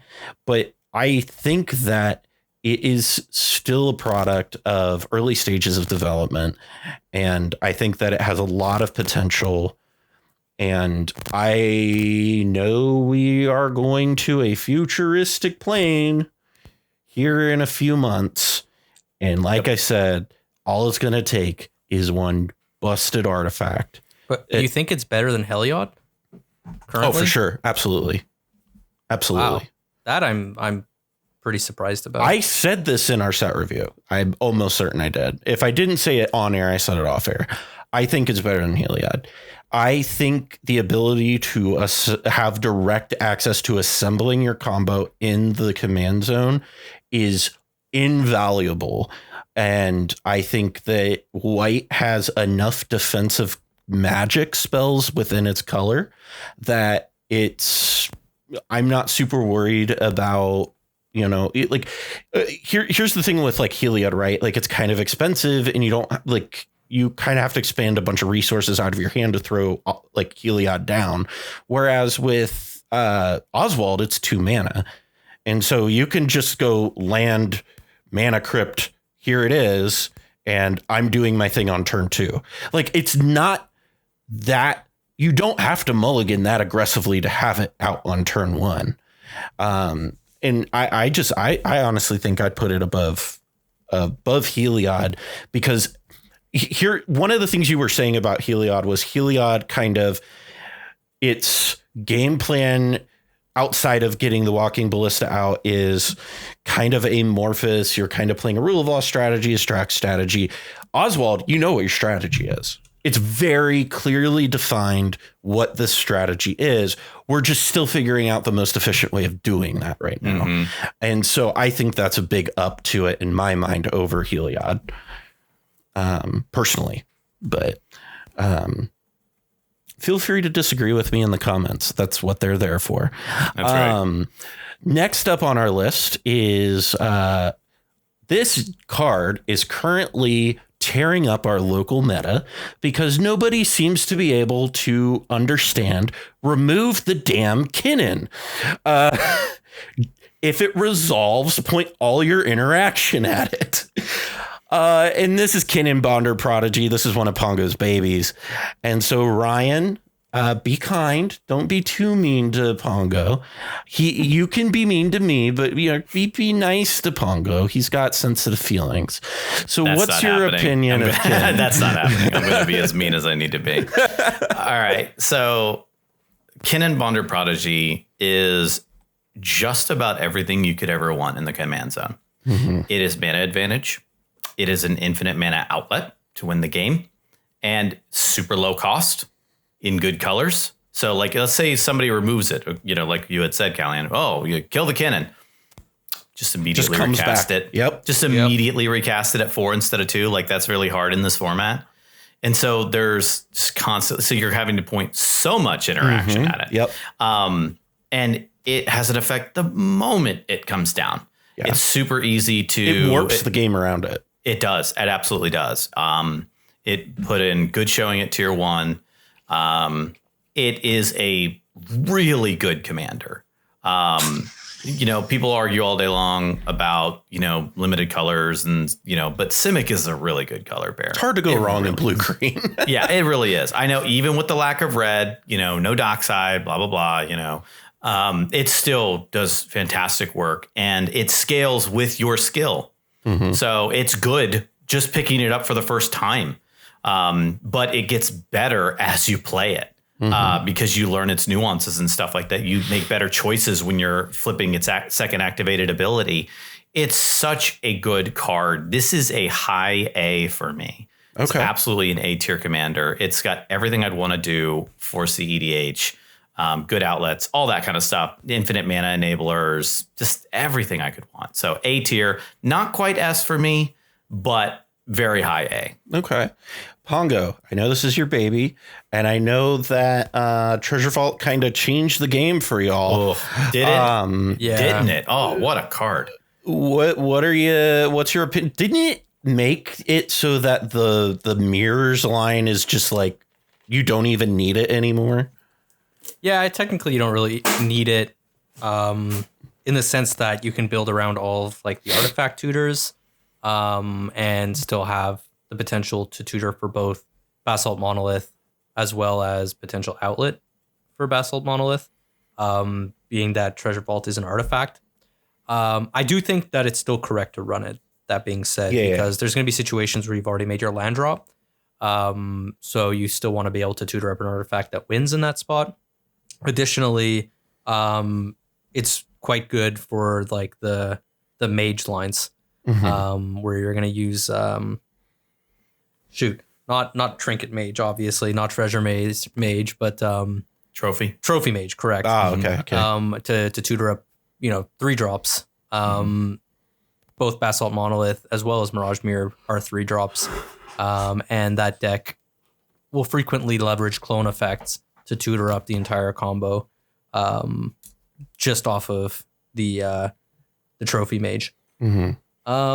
So, I was kind of like waffling a little bit on this one. I do agree with Ryan, with everything that he said, that it's obviously, he kind of is blessed with all the gifts. I'm talking about Ryan as well as Kinnan. Appreciate you. Well, I'm only being nice because you gave Kinnan an A. To be clear. That's good. Nice to know you dog on me otherwise. Okay. But I think that like I have a hard time putting Kinnan in a higher tier than Zur on like some level that feels wrong. And I know that, for example, like Spleenface Morgan, like vehemently disagrees with that take. But I think that just for me reinforces the fact that it's an A tier commander. If I can disagree with Spleenface, I'm going to take that opportunity. Yeah, not much more to add after beyond what Ryan said. That's kind of how I've not the disagreeing with Morgan thing, although I always love doing that. But here's kind of where I land on it when I think about this card. It's because I know how absurd it is. As I go, all right, well, it's definitely not a B or lower. Is it an S tier commander? And I'm just like, man, I can't put it in S tier. I just like, I wanna, but then you're just like looking at everything else that's an S tier and you're just like, man, doesn't have partner. It's 2 colors. It's pretty cheap. Does a lot of stuff, but man, it's just hard to get that stuff going. And it's a deck that when you land a Drannith Magistrate, it just kind of goes, well, yep. It's been a good game. And I've been so frustrated in our local meta playing against this damn deck because I'll literally mulligan to a Drannith Magistrate and then people will be like, oh, we need to remove that right now. And I'm like, I'm literally letting you guys play the game. Like, yeah. It's figuratively speaking, you're letting them play the game because you're not letting them play the game like with their commander. Kinnan will kill you. Kinnan is going to kill Magistrate. Kinnan is going to kill you long before you are able to do anything relevant with your commander, in my opinion. But agreed. It's not quite the fastest deck in the format. No, but man, it's so good, and it's an A tier commander, man. I don't think he's a high A tier commander. I don't think he's a lower A tier commander. Personally. I mean, I hate getting in nuance like that because I mean that we already have grades in there, Yeah, sure. We have A through S through E. So our next one up here is going to be pretty easy for all of us. I think we can all pretty much agree. We've all said white's not very great. Teshar, Ancestor's Apostle. Ryan, is this another E tier from you? So I gave this an F last time. You did. I distinctly remember giving this as an F. Because I think it was one of the only because F. I gave it an S. So yeah, that's right. You did do that, didn't you? And the Brazilian crowd loved you for it, Pongo. Yeah. So Teshar, it's a combo enabler. Mm-hmm. So just like Heliod is, right? And it's in mono white. And I gave it an F last time we talked about Teshar.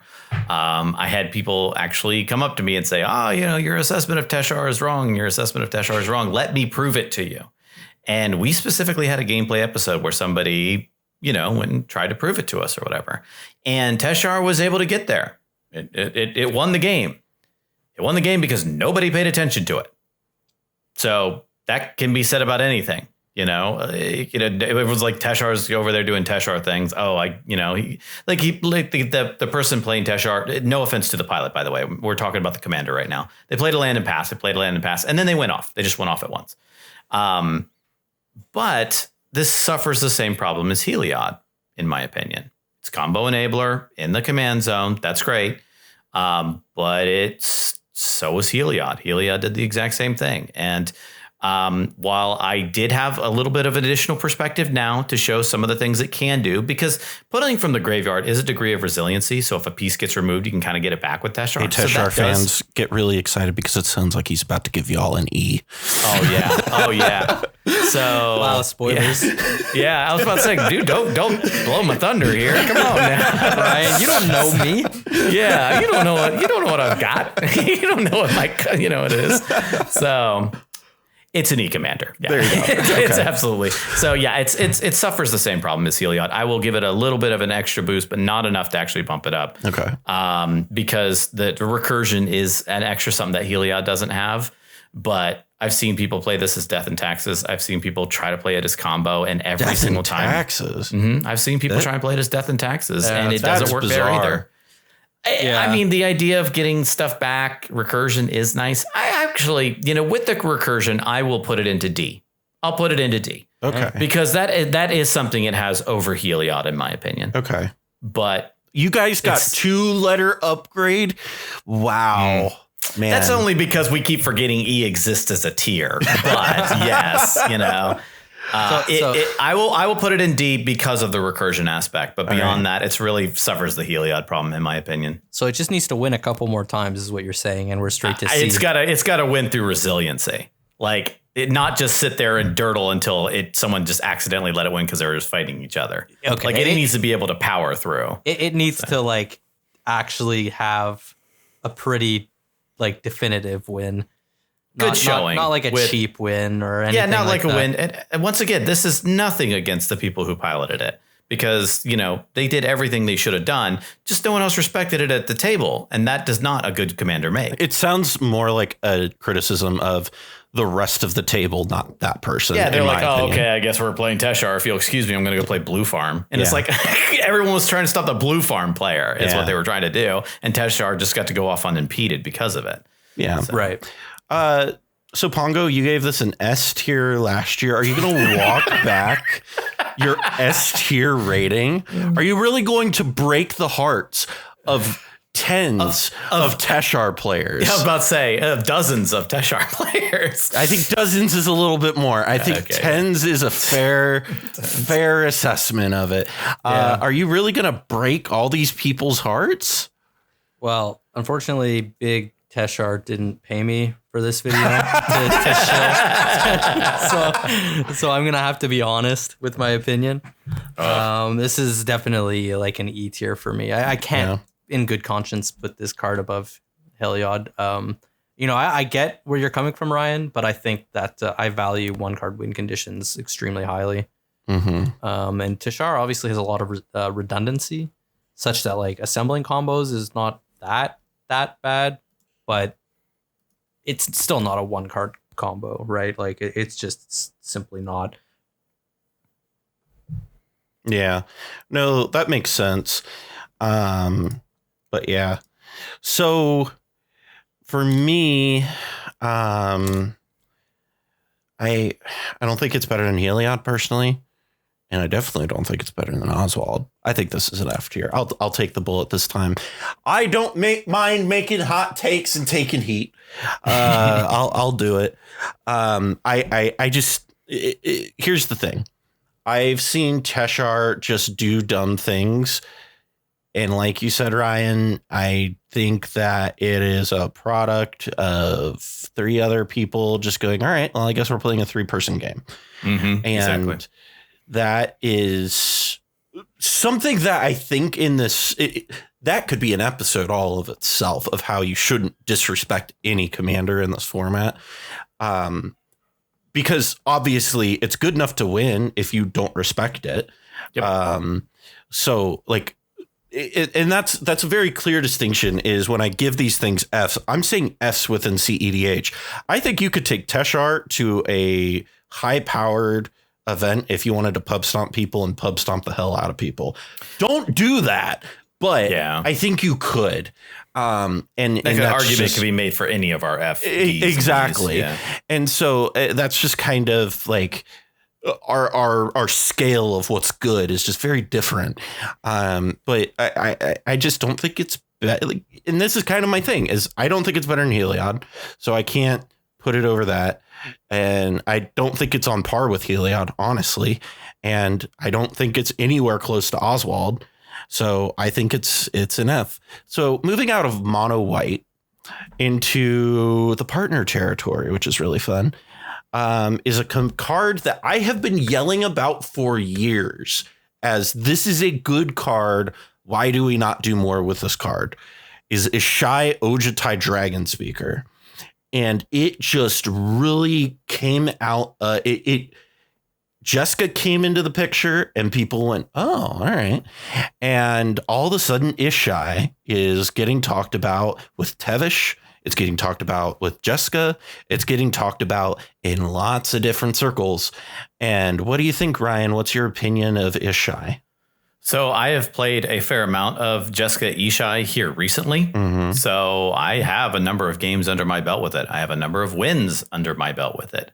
So if we're talking about Ishai, are we talking about Ishai in isolation or are we talking about Ishai in regards to Let's just say you're partnering with it with anybody. Okay, so let's say I'm partnering with Jessica for the sake of argument here. Okay. So there's a couple of things about Ishai that are good and bad, just like with any commander. Mm-hmm. First of all, the bads. Ishai does absolutely nothing on its own. It grows, sure, yeah. It gets big and it flies, right? Mm-hmm. So, but without something like Jessica, that's not that big a deal. You know, yeah, it's going to take me 3 turns if I don't have Jessica to kill one player. The game's over long before that ever becomes a factor. Mm-hmm. It's also because of something like Jessica that gives people the ability to one-shot you. People are scared to death of this card, mm-hmm. almost disproportionately so. Yeah, because what Ishai is doing is if you're early in the turn order or even late in the turn order, people almost don't want to feed it, but they'll feed it anyway. And all of a sudden you get this really large bird on the table and they're like, I'm going to kill that player first. Not because they're the threat at the table, but the potential for them to cast Jessica, triple Ishai and kill me in one shot is enough for me to be disproportionately scared of this card. Mm-hmm. And then they'll target you even when you're not really doing anything else than putting an Ishai on the battlefield. You don't have rocks or anything. Let's say you powdered it out turn 1 with a Jewel Lotus or something. And now everyone's scared to death of you. And then everyone else is running away with the game because everyone's so scared of Ishai on the table and the potential of them, one-shotting you and killing you. Mm-hmm. So it gets Gilded Draked disproportionately. It gets removed disproportionately. People will, they'll target you relentlessly because of this card. Mm-hmm. It's not mana advantage in the command zone. It's not a combo enabler in the command zone. It's got okay colors, but a lot of times you are partnering it with something else. So I'm willing to give it some leeway with that. But because of this and the fact that so many builds out there are trying to be a Storm Jeskai list, which directly contradicts and fights what this card is trying to do. So you're like, oh, I'm going to try and be this storm deck. Oh, but then I'm going to power up Ishai and kind of do nothing for 3 turns and then have everyone be scared to death of me and then just lose the game, because everyone's like, well, I'm going to kill your Grim Monolith or whatever. So you don't cast Jessica. And I'm like, that's not what the problem was at this table. So I've played this deck a lot and I've seen a lot of that where the commander choices go directly against the direction people want to take the deck. I have seen other people try to toy with the idea of Voltron because that's a thing, but that still takes 3 turns to do. All of that being said, I'm going to put this probably in the C rank because of it. It creates this creates this disproportionate spotlight on your head in comparison to what you're actually doing. And it enables too many other players to just run away with the game as a result. Yeah. It's trying, Jeskai colors, like you said, frequently end up being Storm when they maybe should play control more. So I think if a build came out that was more Voltron-y, which I know a couple of people out there are doing right now, or maybe just a more heavier control build that uses, Ishai to close out the game, I might rank this one a little bit higher. But as it currently stands from the things that I've seen out there and what I have personally piloted, that I really don't see this probably above a C right now. Okay. Pongo, what's your kind of take on Ishai? I agree with a lot of what Ryan is saying. So much so that I'm just going to straight up say that I'm giving Ishai a C. Okay. Specifically, I am interested in Ishai partnered with Jessica. I know that you can partner Ishai with Tymna and Sick Robot. Played quite a bit of that, and I played against that deck a fair bit. And it's kind of like you're playing Edric. It's it's its own tempo deck. You're playing extra turn spells and draw effects with Tymna to try to draw into extra turn spells. And I think that deck is still substantially worse than what you can do with Jessica in the command zone. Why do I think that this commander deserves a C sort of like so strongly? In many ways, I feel like this is just the Jeskai version of Pako and Haldan. If you look at Pako and Haldan, you look at their color identity, green-blue, it makes sense that, they're playing to this value ball plan that you kind of expect from Simic decks, and that's what they do. And the red kind of like explains like the whole hasty side of it. And like the green-red kind of explains like why you have a big creature that's like growing and being aggressive. Here we're talking about the Jeskai version of that deck. And so how is this different? Well, you're not playing like a value ball type strategy. Your commanders are not generating like hard card advantage or hard value in terms of putting cards into your hand. Jessica is removing like things that your opponents might be playing. She's kind of like a pyroclasm effect. And that's very fitting for that color pairing for like Jeskai stuff. You're playing a control strategy, like a tempo strategy, where you're essentially putting the bird on the table, taking out an opponent, one opponent each turn, and then trying to minimize the amount of resources you need to leverage against the rest of the remaining players to control them and just kind of ride out your bird to victory. And in many ways, again, this is similar to what Paco's doing, but Pako is not necessarily killing quite as quickly in the sense that it's not one-shotting people until a bit later on, but it is generating card advantage to help extend how much it can. It's sort of extending the game through that mechanism.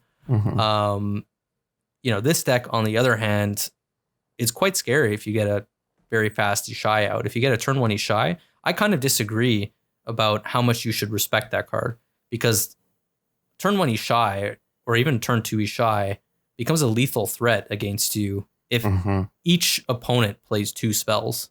It becomes a 7/7 at that point with just 6 counters on it. And then Jessica's tripling that damage. So like each opponent needs to play 2 spells. Like talk to Crom players and ask them like how often that happens, right? Like talk to Rule of Law players and ask them like what the whole point of playing Rule of Law is, right?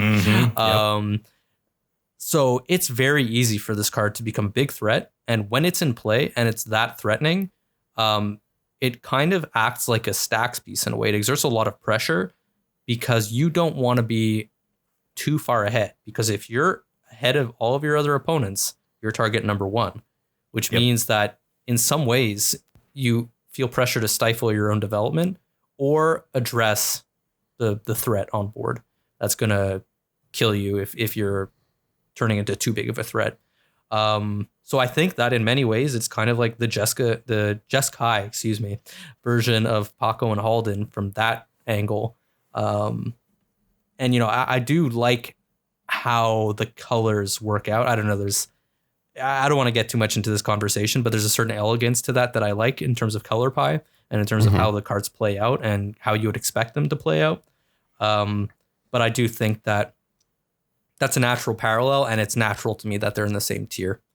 Mm-hmm. Yeah, that makes sense to me. I have liked Ishai for a very long time. I liked it less during Flash because everybody was just sandbagging everything, right? Especially now during an ad nos meta, I tend to really like Ishai for some of what you guys were saying, in that it just gets big real fast. And, here's what I think, where I agree with you, Ryan, and go back to my point I made during the Elsha topic, is I think there's a lot of people who are building this incorrectly. This is not a Storm deck.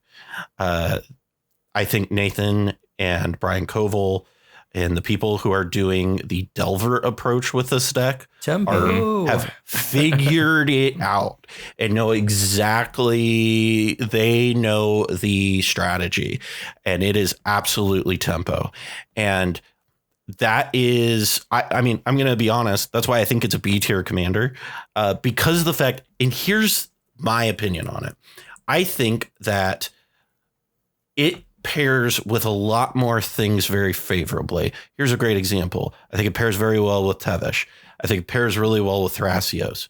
I think it pairs really well with Vile Smasher. I think it pairs very well with Rayhan. I think there's a lot of unexplored space with Ishai, because for a very long time, because of Flash Hulk, that we all decided, well, it's kind of a big resource dump. We didn't have Jeweled Lotus. We didn't have all these things, where now we have more room to play around with it. And I think if you're building this with the mindset of, I'm going to build a Delver deck in these various colors, I think you'll find success with it.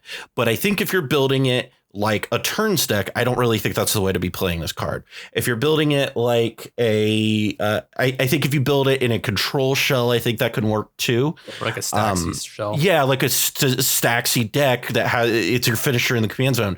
I think there's a lot of unexplored space with this card. And that's, and in my opinion, I think people tend to undervalue, like, people are like, well, it's good because Jessica. I'm like, no, it's good because it gets big really fast. Jessica makes it better, but it's not good because of Jessica. It's better because of Jessica.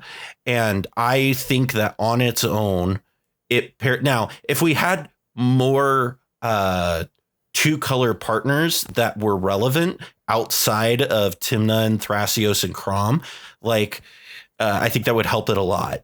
I think that if in the next Commander Legends set that they're doing next year, if they give us some more like two colored partners that are a little bit more, please. Well, no, we need more two colored partners. We just don't need, they all need to be like Vile Smasher good, right? Yeah. We just need some that complement its strategy just a little bit more. But I think for right now, what we do have kind of limits you, which is why I don't think it's an A, but I do think that it is very much a B and has a lot of unexplored space. And I'm telling you right now, listen to this. I want to build Rayhan and Ishai. I think there's something there. And I think a lot of people have some unexplored space with us. But Ikra Ishai would be good too. Ikra Ishai, yeah. I mean, Gain tons of life. Exactly. Do stuff with it. I think there is just so much unexplored space with this commander. But moving on to a commander that went 3-0 in Major League Commander. Cameron kicked so much ass with this deck, is Inalla Archmage Ritualist. This is a deck that I ranked pretty low a year ago, and for a while it was a meme that I didn't think it was that good. But Ryan, before we get to me and whether or not I've come around on the quality of this deck, what do you think of this and where it falls on your tier list? Not a whole lot extra to add to this one that we haven't probably talked about with the other Grixis commanders so far. Good colors. It's got a combo enabler in the command zone. It's not a combo piece in the command zone, but it is a combo enabler in the command zone. And this deck has darted back and forth for a while now with the different pieces that come out. It was on Wander Wine, and then like the Inalla crowd was like, "Oh, Wander Wine is so 5 minutes ago. We're totally never doing that." And then it's on like a convoluted Spellseeker line, and now it's on a Scholar of Ages line, or it's like our Chaomancer or Scholar, and so what that all means is that it's still being piloted, it's still being brewed, it's still being explored, and that says a lot about the commander. That it hasn't been solved, if you will. It hasn't been figured out, and then it gets stale. So every new wizard that comes out gives people the potential to try new things with this deck, which means it's always evolving, always improving. That being said, I think that it's still probably along the lines of Kess for me. We have such good quality in the command zone with Grixis nowadays that it's really hard to compare it to those. And if it doesn't meet those criteria, I can't put them in the same tiers. I think it's kind of parallel to Kess. I believe I gave Kess a B. You gave Kess a B, yeah. Yep. And I believe that's where Inalla really stands here. Inalla is doing really good things. I'm pretty sure it made top 4 table, or if not top 16 at tier 1. I believe it was top 4. Yeah, I think so. So top 4 table with Inalla, and this, everyone loves to play with shiny new toys. And so everyone's always trying out new things, which puts things like Zur, we mentioned earlier, to the back burners. And people are still putting in work with Inalla and doing new things with it. And I think that's great. Yeah. I'd put her in a B tier because I think that she can still stay relevant and fresh with every new wizard that comes out. So what do you think, Pongo? Where are you at? Yeah, I'm sort of along the same lines as Ryan. Obviously, I gave Kess a higher rating to begin with, and I think that ultimately I'm just going to do the same thing here. Give it an A rating. I don't think that, the 1 card win condition that Inalla gives you is like the end all be all, so to speak, that like would put it over the top and make it like an S tier commander compared to like other Grixis options, like some people seem to. I think that when you're just playing ad nauseum, you're basically already playing 1 card win conditions. When you're playing Peer into the Abyss, you already have 1 card win conditions. So Inalla doesn't really have things that those commanders don't have already in some form. What Inalla brings to the table that is unique and strong is a certain sense of resiliency to that 1 card win condition. If your Spellseeker gets countered or your combo gets interrupted partway through, well, that deck plays a lot of reanimation spells, and those are both things that you play to enable your combo, but they also provide resiliency to your combo. They also let you do stuff with Dockside Extortionist. There's like interesting, to pull up kind of an old term that a lot of people like to call a meme at this point. There's some interesting layering there with some of the other stuff that you're doing in terms of your, like the utility of your combo pieces and some of your other plans. That I think, Inalla, despite not offering much in the way of value, she obviously offers some value with wizards, but not as much as some of the other Grixis commanders. Nonetheless, she has her strengths that set her apart from other Grixis commanders, and I think that she's on the same tier as Kess for sure for me. So we like to talk a lot about value in the command zone, right? is there a more literal definition of that than Inalla? It's literally value in the command zone. Like it doesn't need to be on the battlefield at any point in the game. You do not need to cast your commander. It just needs to be declared your commander at the beginning of the game. And it's already added value to your strategy. What other decks can say that? It's Imminence is up there to me in broken mechanics of all time as partner. Yeah. Yeah. So it is absurd to me. And so a year ago, I gave Kess an A and said that, or no, I think I put Kess in S tier and I put Inalla in like B or A or something like that. I don't remember. But I've really come around on Inalla. I really, it blows me away now how good it is. Now, here's why I'm not going to put it into S. And this is why I'm going to stand by it. Remember earlier where I was saying we can't rate decks in cards based on how the top 1% of Magic players play it, right? This is a deck that is horrifically difficult to just pick up and play. Cameron from the Lab Maniacs, who helped come up with a lot of the tech in the deck, right? He's been playing that deck for years. Needed to write notes for himself in games so he remembered the lines. Yeah. That is how complicated the deck is. So to me, I'm going to put it in A, but that's my reasoning for it is I cannot in good faith look at a new player and be like, yeah, you should play Inalla. Absolutely. Yeah, this is great first deck. It's so skill intensive to the point where even experienced good players struggle with it. And that I think is ultimately what holds it back from being S tier in my mind, because I think I think the moment it gets solved, it's S tier, in my opinion. The moment you can't improve it anymore and it gets really simplified and easy, that's when it becomes S tier, because then it's so easy to just do the stuff, right? But right now it's so hard because you have to know the deck inside and out. And I think that's a big ask for a lot of people. But if you're willing to take that on, I think it's an A tier commander for you. I don't really think that the difficulty of executing your combo should really have like any impact on the tier of the deck. Realistically, I think that like you have to kind of evaluate the deck from the perspective of like how consistent and how good is it at doing its thing, and then like discount player skill and stuff like that, because you could just as easily argue that like, you know, some other decks are going to be challenging to pilot along some other axis, but like not necessarily dock them.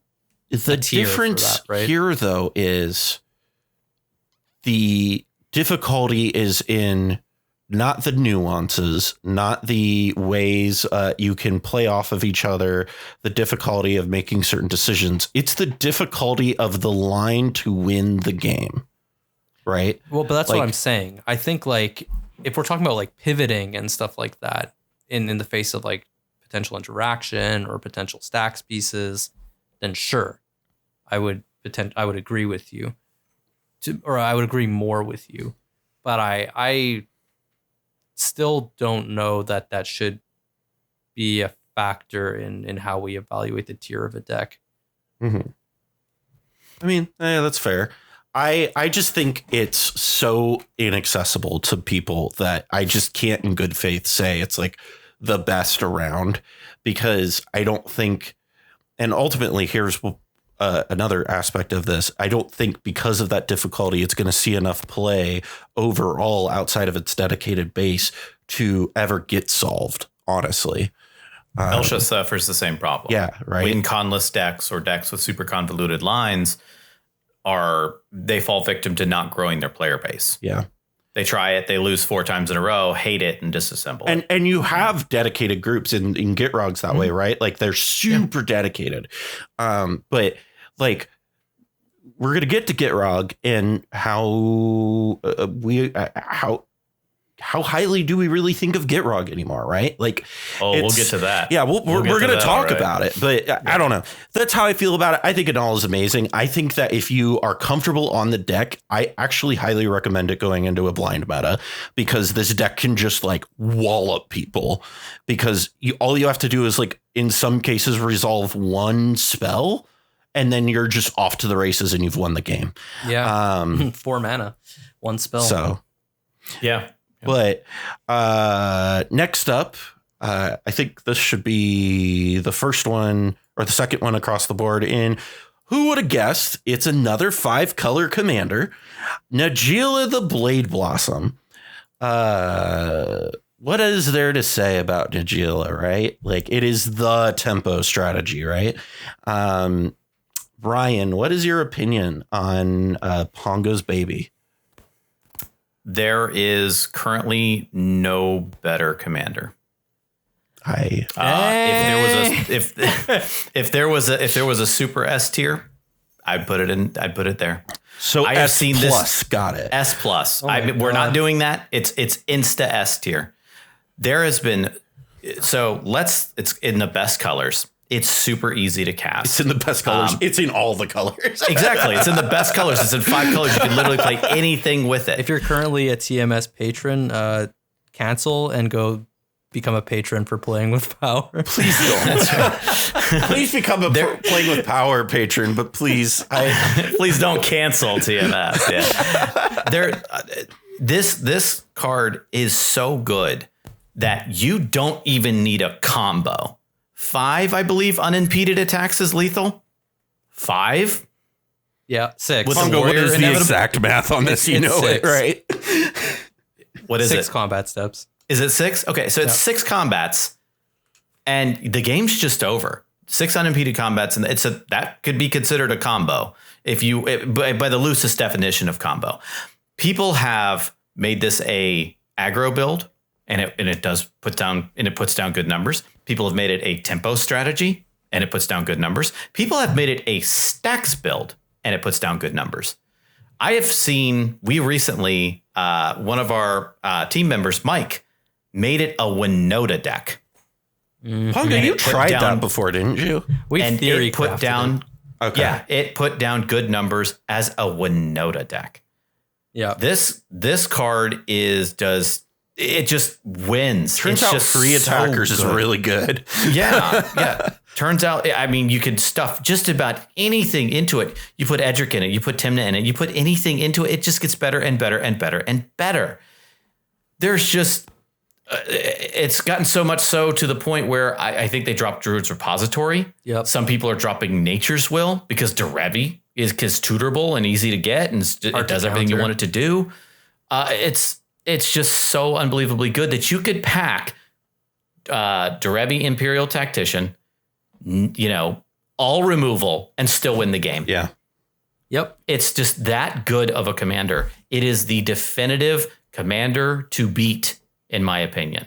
It is the top of the S tier, in my opinion. It's the best commander out there. Callahan already filled out everyone's answer. I don't even have to say it. I'm not even allowed to not say S. It's already on the sheet. Yeah. I mean, what else is there to say to this, right? Like, it went number 1 in the MLC draft for a reason. Like, we talked about this in the pre-draft stuff where we were talking about it, where we were just like, you are a fool if you do not take this with your number 1 draft pick. Yeah. It is so good against everything. It's hard as hell to stop. Like, it's just, everybody has a bad matchup against this deck. It's so easy to cast. 3. I removed it. Okay, that's fine. 5. Yeah, no, fine. 7. I've seen people cast it for 9 and 11 and Pongo, still win the game. How many times have you gone land, dork, Jeweled Lotus, Najeela, pass? Like, I've lost count at this point. Like, Yeah, we keep those hands. It turns out. Yeah. There's hardly a bad hand in Najeela. Yeah. It's got such high card quality. There are 0 dead cards in it. You know, there's just, it's I don't know. so I think Step Through unbelievably- is a pretty bad card, but you know, I don't mind play that. Step Through. I was about to say, like I said, where things like Druid's Repository was considered too dead of a card, and they removed it, and now people are putting Nature's Will on the chopping block. You know, Which I think is a and just mistake, putting things. Well, I mean, what I'm saying is that it runs such high card quality. Like, it's hard not to get a bananas hand. Even an average hand is a good hand in those. Like you said, turn 1 Dork into turn 2 Najeela is With still good. all this praise being said, I want you all to know, as somebody who in their play group plays with 2 Najeela pilots, I want you to know how deeply I hate this card. How utterly deeply I hate this card. I have all the cards to play this and play it in my local meta, and I know I'll win a bunch of games with it, and I refuse because I hate this card so deeply. It's so easy to pilot too. We're talking about Inalla lines in the previous. No, not with Najeela. It's super easy. Wasn't this the That deck, the deck that you like told the professor he should play when you were on his show? Like, it was something along those lines. We did brew a Merfolk deck for Yeah, him, that too. I forgot about that. But yeah, the deck tech we ended up doing was Najeela. Yeah. Yeah, I think. Palanga, you got anything to add here, buddy? Well, I was going to say it's easy to grasp how the deck wins, but I don't necessarily agree that it's easy to pilot in the sense that being a highly interactive deck, you still need to have very good knowledge of the format. Yeah. I think that your Magic fundamentals need to be really, really good to pilot the deck because so much of it revolves around combat, which means that playing limited is a very valuable skill to have for this deck because you need to have a sense for how opponents will and should block your attacks. And also you should know how to prioritize what you're willing to trade in combat. I saw a really interesting game. I believe it was actually at the Playing with Power tournament recently where the Winota player, it was 2 Najeelas and Winota in the finals. Mm-hmm. And the Najeela player ended up sending essentially everything at the other Najeela player, and that Najeela player like blocked everything. And I thought that was a pretty bad block. But even more than that, I thought that sending the Ragavan at the other Najeela player was a mistake when they could have sent it to the Winota player. And the only untapped thing the Winota player had was a Goblin War Chief. Not a Goblin War Chief, sorry. The one that creates Goblin tokens that have to attack. You just explained. I know what you're talking about. You just made. I don't even remember what I was going to say. You just brought up like a bunch of goblin cards. Anyway, yeah. I'm sorry, I just had aneurysm. Goblin. I think it might be like Goblin Legionnaire or something along those lines. Yeah, in any case, yeah. But it's a 2/2. Like you're supposed to attack with your 1-drop with 2 power into their 3-drop with 2 toughness, right? And if they block, you take that trade. Like you're happy to take that trade, and that's like something you learn in limited by playing limited.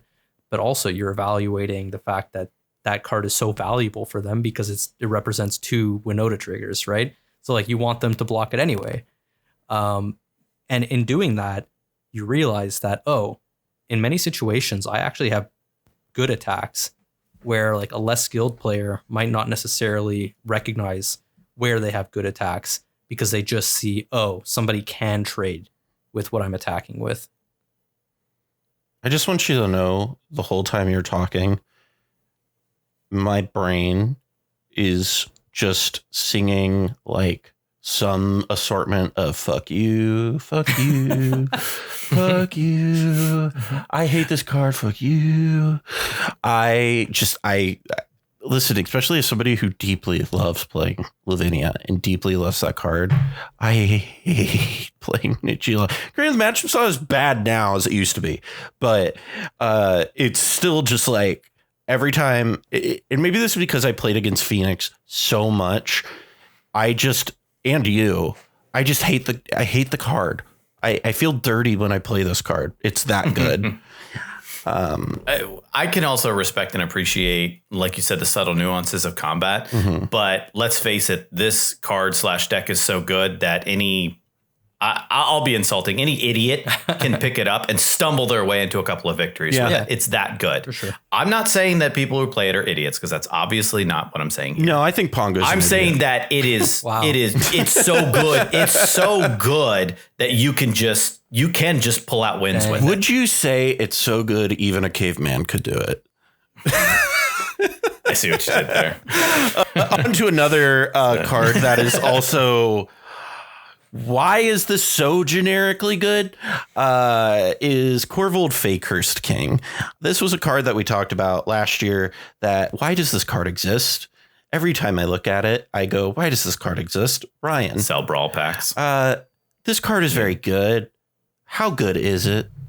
It's super great, and it's super great because it was a pushed card to sell brawl, and it worked. It's super generic. Still, it was super pushed. All the things in that were, except for the weird Mardu one. That one wasn't pushed, but like the Chulane Esper one wasn't that great.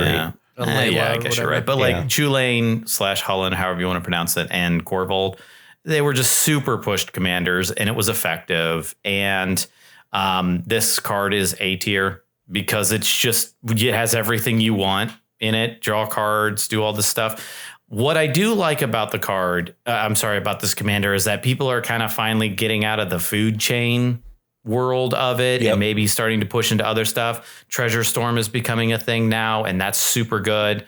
It's super resilient too. It's still a good food chain commander. It is. That's what's wild. The thing is that food chain, I think, as a strategy is kind of falling away. In favor of other strategies that are a little bit more immediate and win right there without a ton of setup. And just Korvold just enables that, just to be able to crank that to 10. Your value generation becomes exponentially better. Like, oh, how can we break Dockside? Oh, wait, put it in Korvold, and now you can draw cards off your Dockside too. That's ridiculous how good that is. So things like Treasure Storm have been doing good work, I think, pushing it in a good direction. But it's hard to build a bad Korvold deck. Yeah. How do you build bad Korvold? It just is so good by itself that there's just never a bad build that I've seen, even in casual tables. You could put in. You could just not play Dockside Extortionist.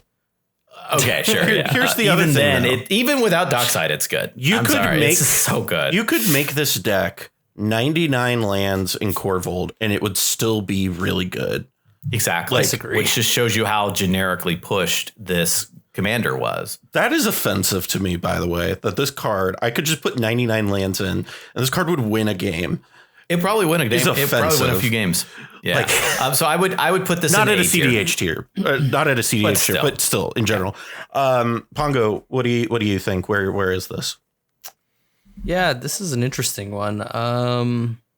So I do agree with pretty much everything that Ryan has said thus far. I think Korvold is like a very stupid card. And he gives access to quite strong colors. I'm not sure if I want to put it in like high B or A. Like, I think I'm okay putting it in A just because of like the fact that I've put things like Kess and Inalla in A, but I'm like, I don't necessarily understand Ryan, the take that this is better than like Kess, for example, or like Inalla. But I do like agree that it's a very strong card and a strong deck. Okay, so I'm going to argue on Ryan's behalf for a second to make my point. I think it's better than Kess. I think it's better than Inalla, and here's why.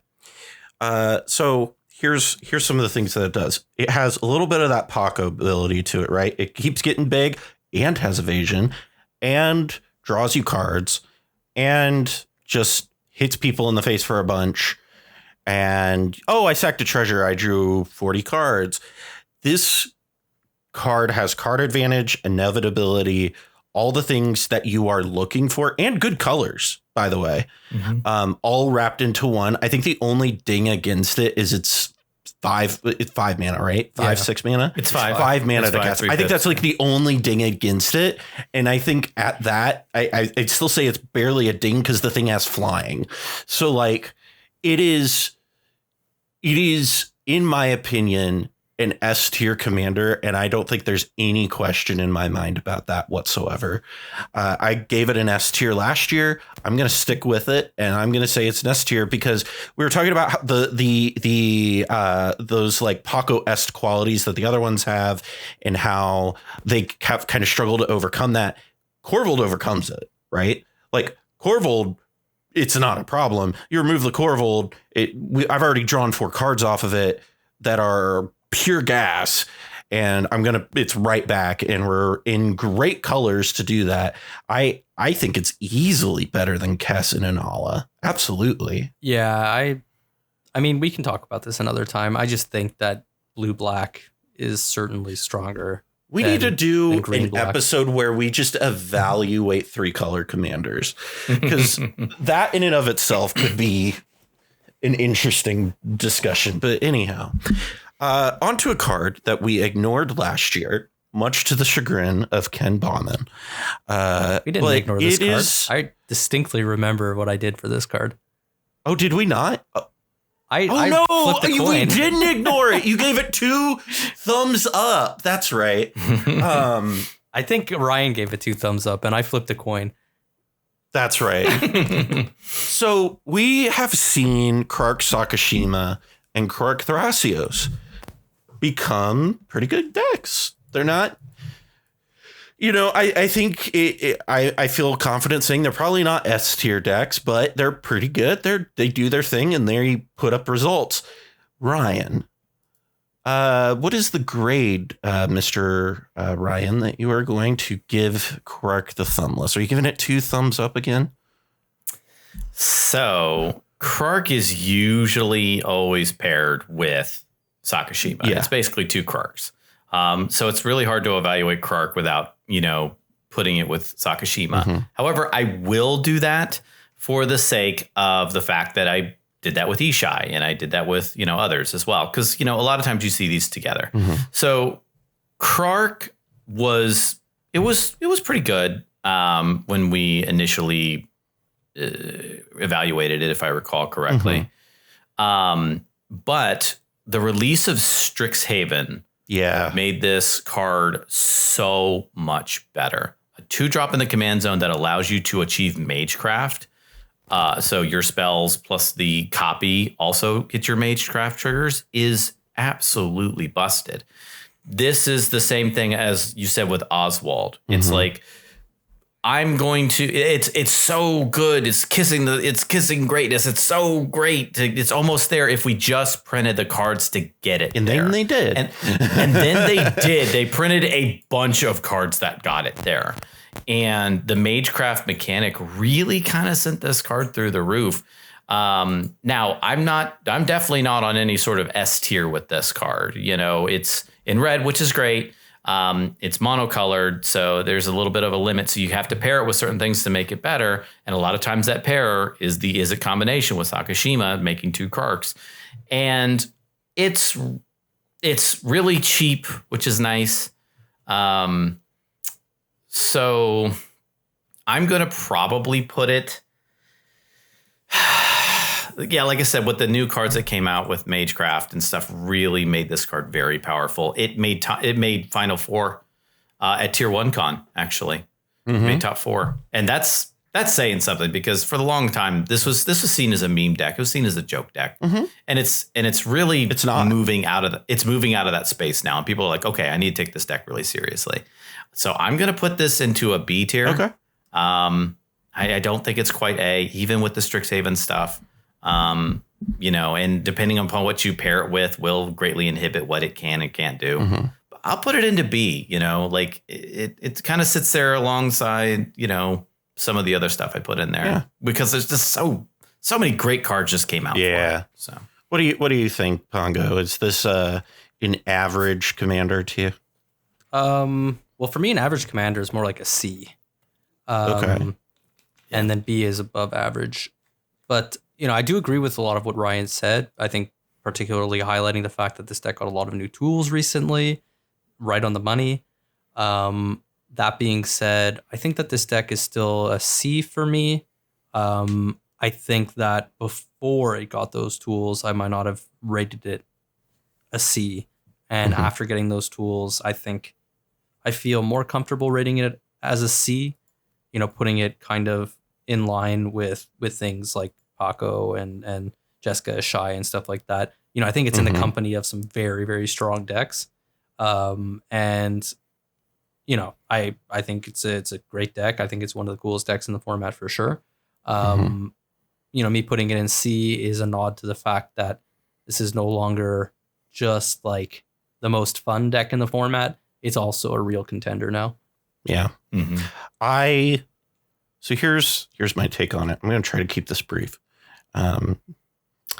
So Krark Sakashima Storm is, in my mind, very comparable to blue-red, like manual Storm in Modern. And I feel like they inhibit the same world in both formats, right? Where they're in some aspects, I don't think it will. Commander's weird, but like there are some times when Blue-Red Storm in Modern is just insanely good. It's at the top. It's doing really good. And then there's some times where it's never at the bottom of the barrel. It's never at the bottom of the barrel, but it's always creeping there under the surface. It's doing something. And I think that it's kind of the same thing in EDH, where it is the dedicated people to this deck who are like, this is their deck, are excellent with this deck. This deck is really good in those people's hands. And then an inexperienced pilot, and I don't mean that as a knock against it. That's just kind of the reality of Blue-Red Storm. And across all formats, really. And so I think it's a C tier deck, honestly. I think that I would have I think I evaluated it as a C tier last year, probably.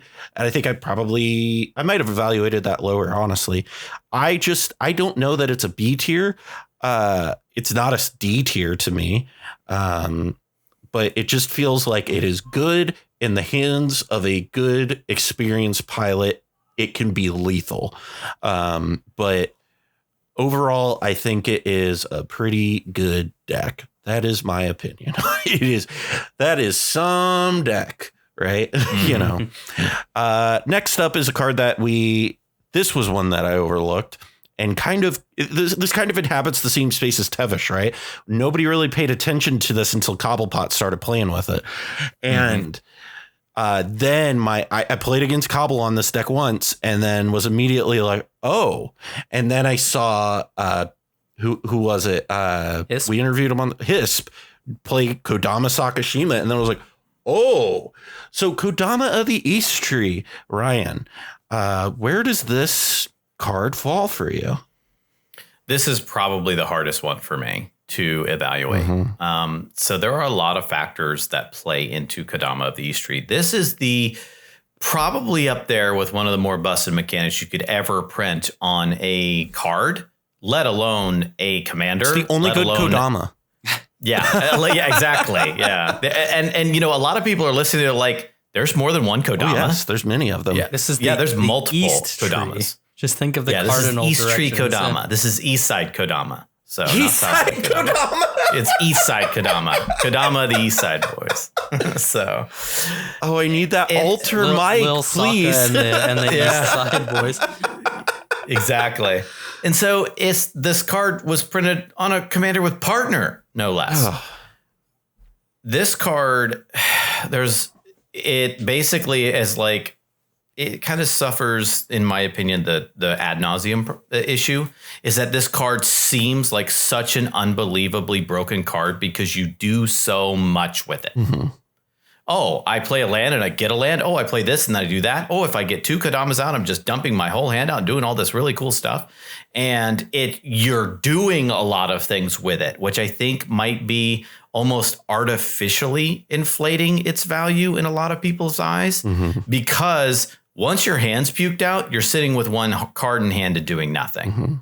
And you're like, oh, well, that was great, but like, where's my plan at? So there's so much more setup than I think people realize is a thing with Kodama. And then I already hear in your comments as we're recording this now, but it does this and it combos with Sunscorch, or it does that, or it does this other thing. And we can do all these great things with it. And it's so unbelievably broken. And it's like, I agree with you there. But I can't tell you the amount of times I've seen people actually resolve Kodama and do absolutely nothing with it.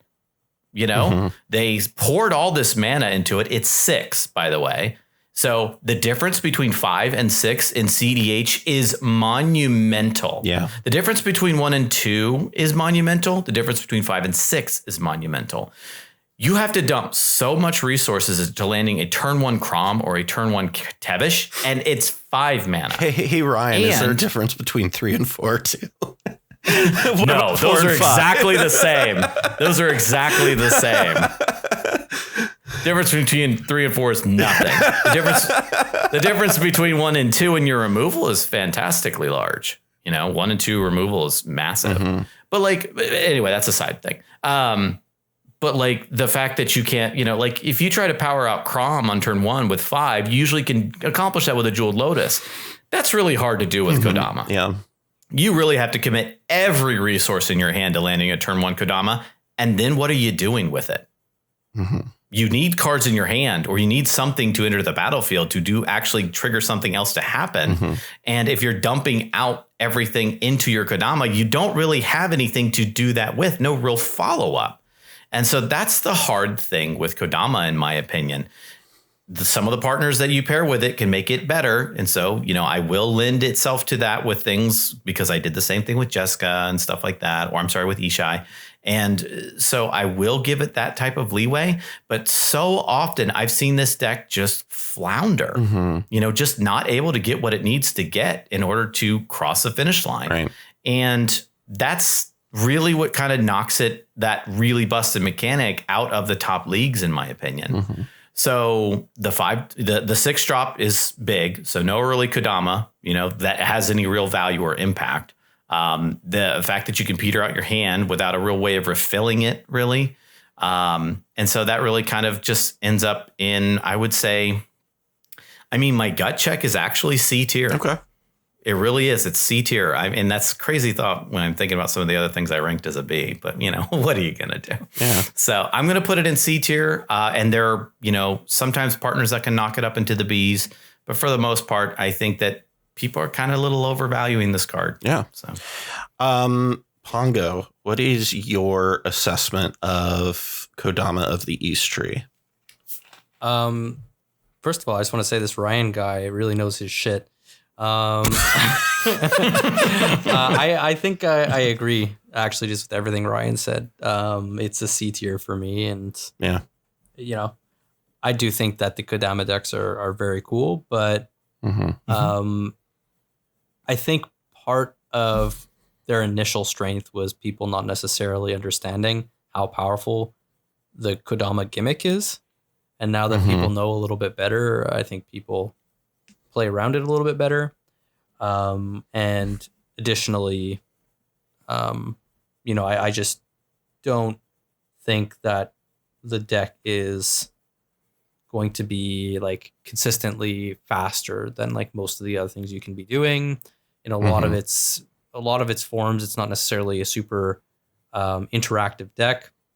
So it's kind of looking for a particular metagame. It's sort of parasitic in that respect.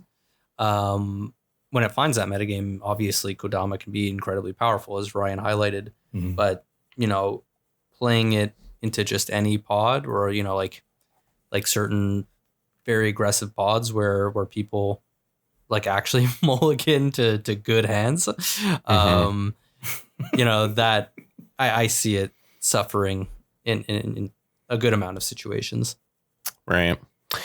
I look at Kodama of the East Tree, and I see it as the third best stacks commander in the format. I think Kenrith is the best, Winota is the second best, and then Kodama paired with Tymna specifically is the third best. Absent stacks. I think in that order is how I look at it. Here's where I have the issue is I ranked Elsha at like a C. And my question is, for myself, do I think it's better than Elsha? Do I think it's worse than Elsha? I don't think it's worse than Elsha, for sure. Do I think it's better than Elsha? It's a good question, my friend. That's a good question. And I don't think I do. So I think I'm going to say it's C. Let's put that as C. But that is going to be wrapping things up for us here on this first episode. We're going to make this a two-parter because these are long, but they're good. They're good. Good conversation. Yeah, it's good conversation. Yeah. But with that, Ryan, how can everybody find you over on Playing with Power if they don't know where you're at already? So, yeah, you can find me over on Playing with Power MTG's YouTube channel. Just type in Playing with Power into the YouTube search bar. You should be able to find us. And then you can also find us on Twitter. Just type in Playing Power MTG is our handle, but you can also find us there.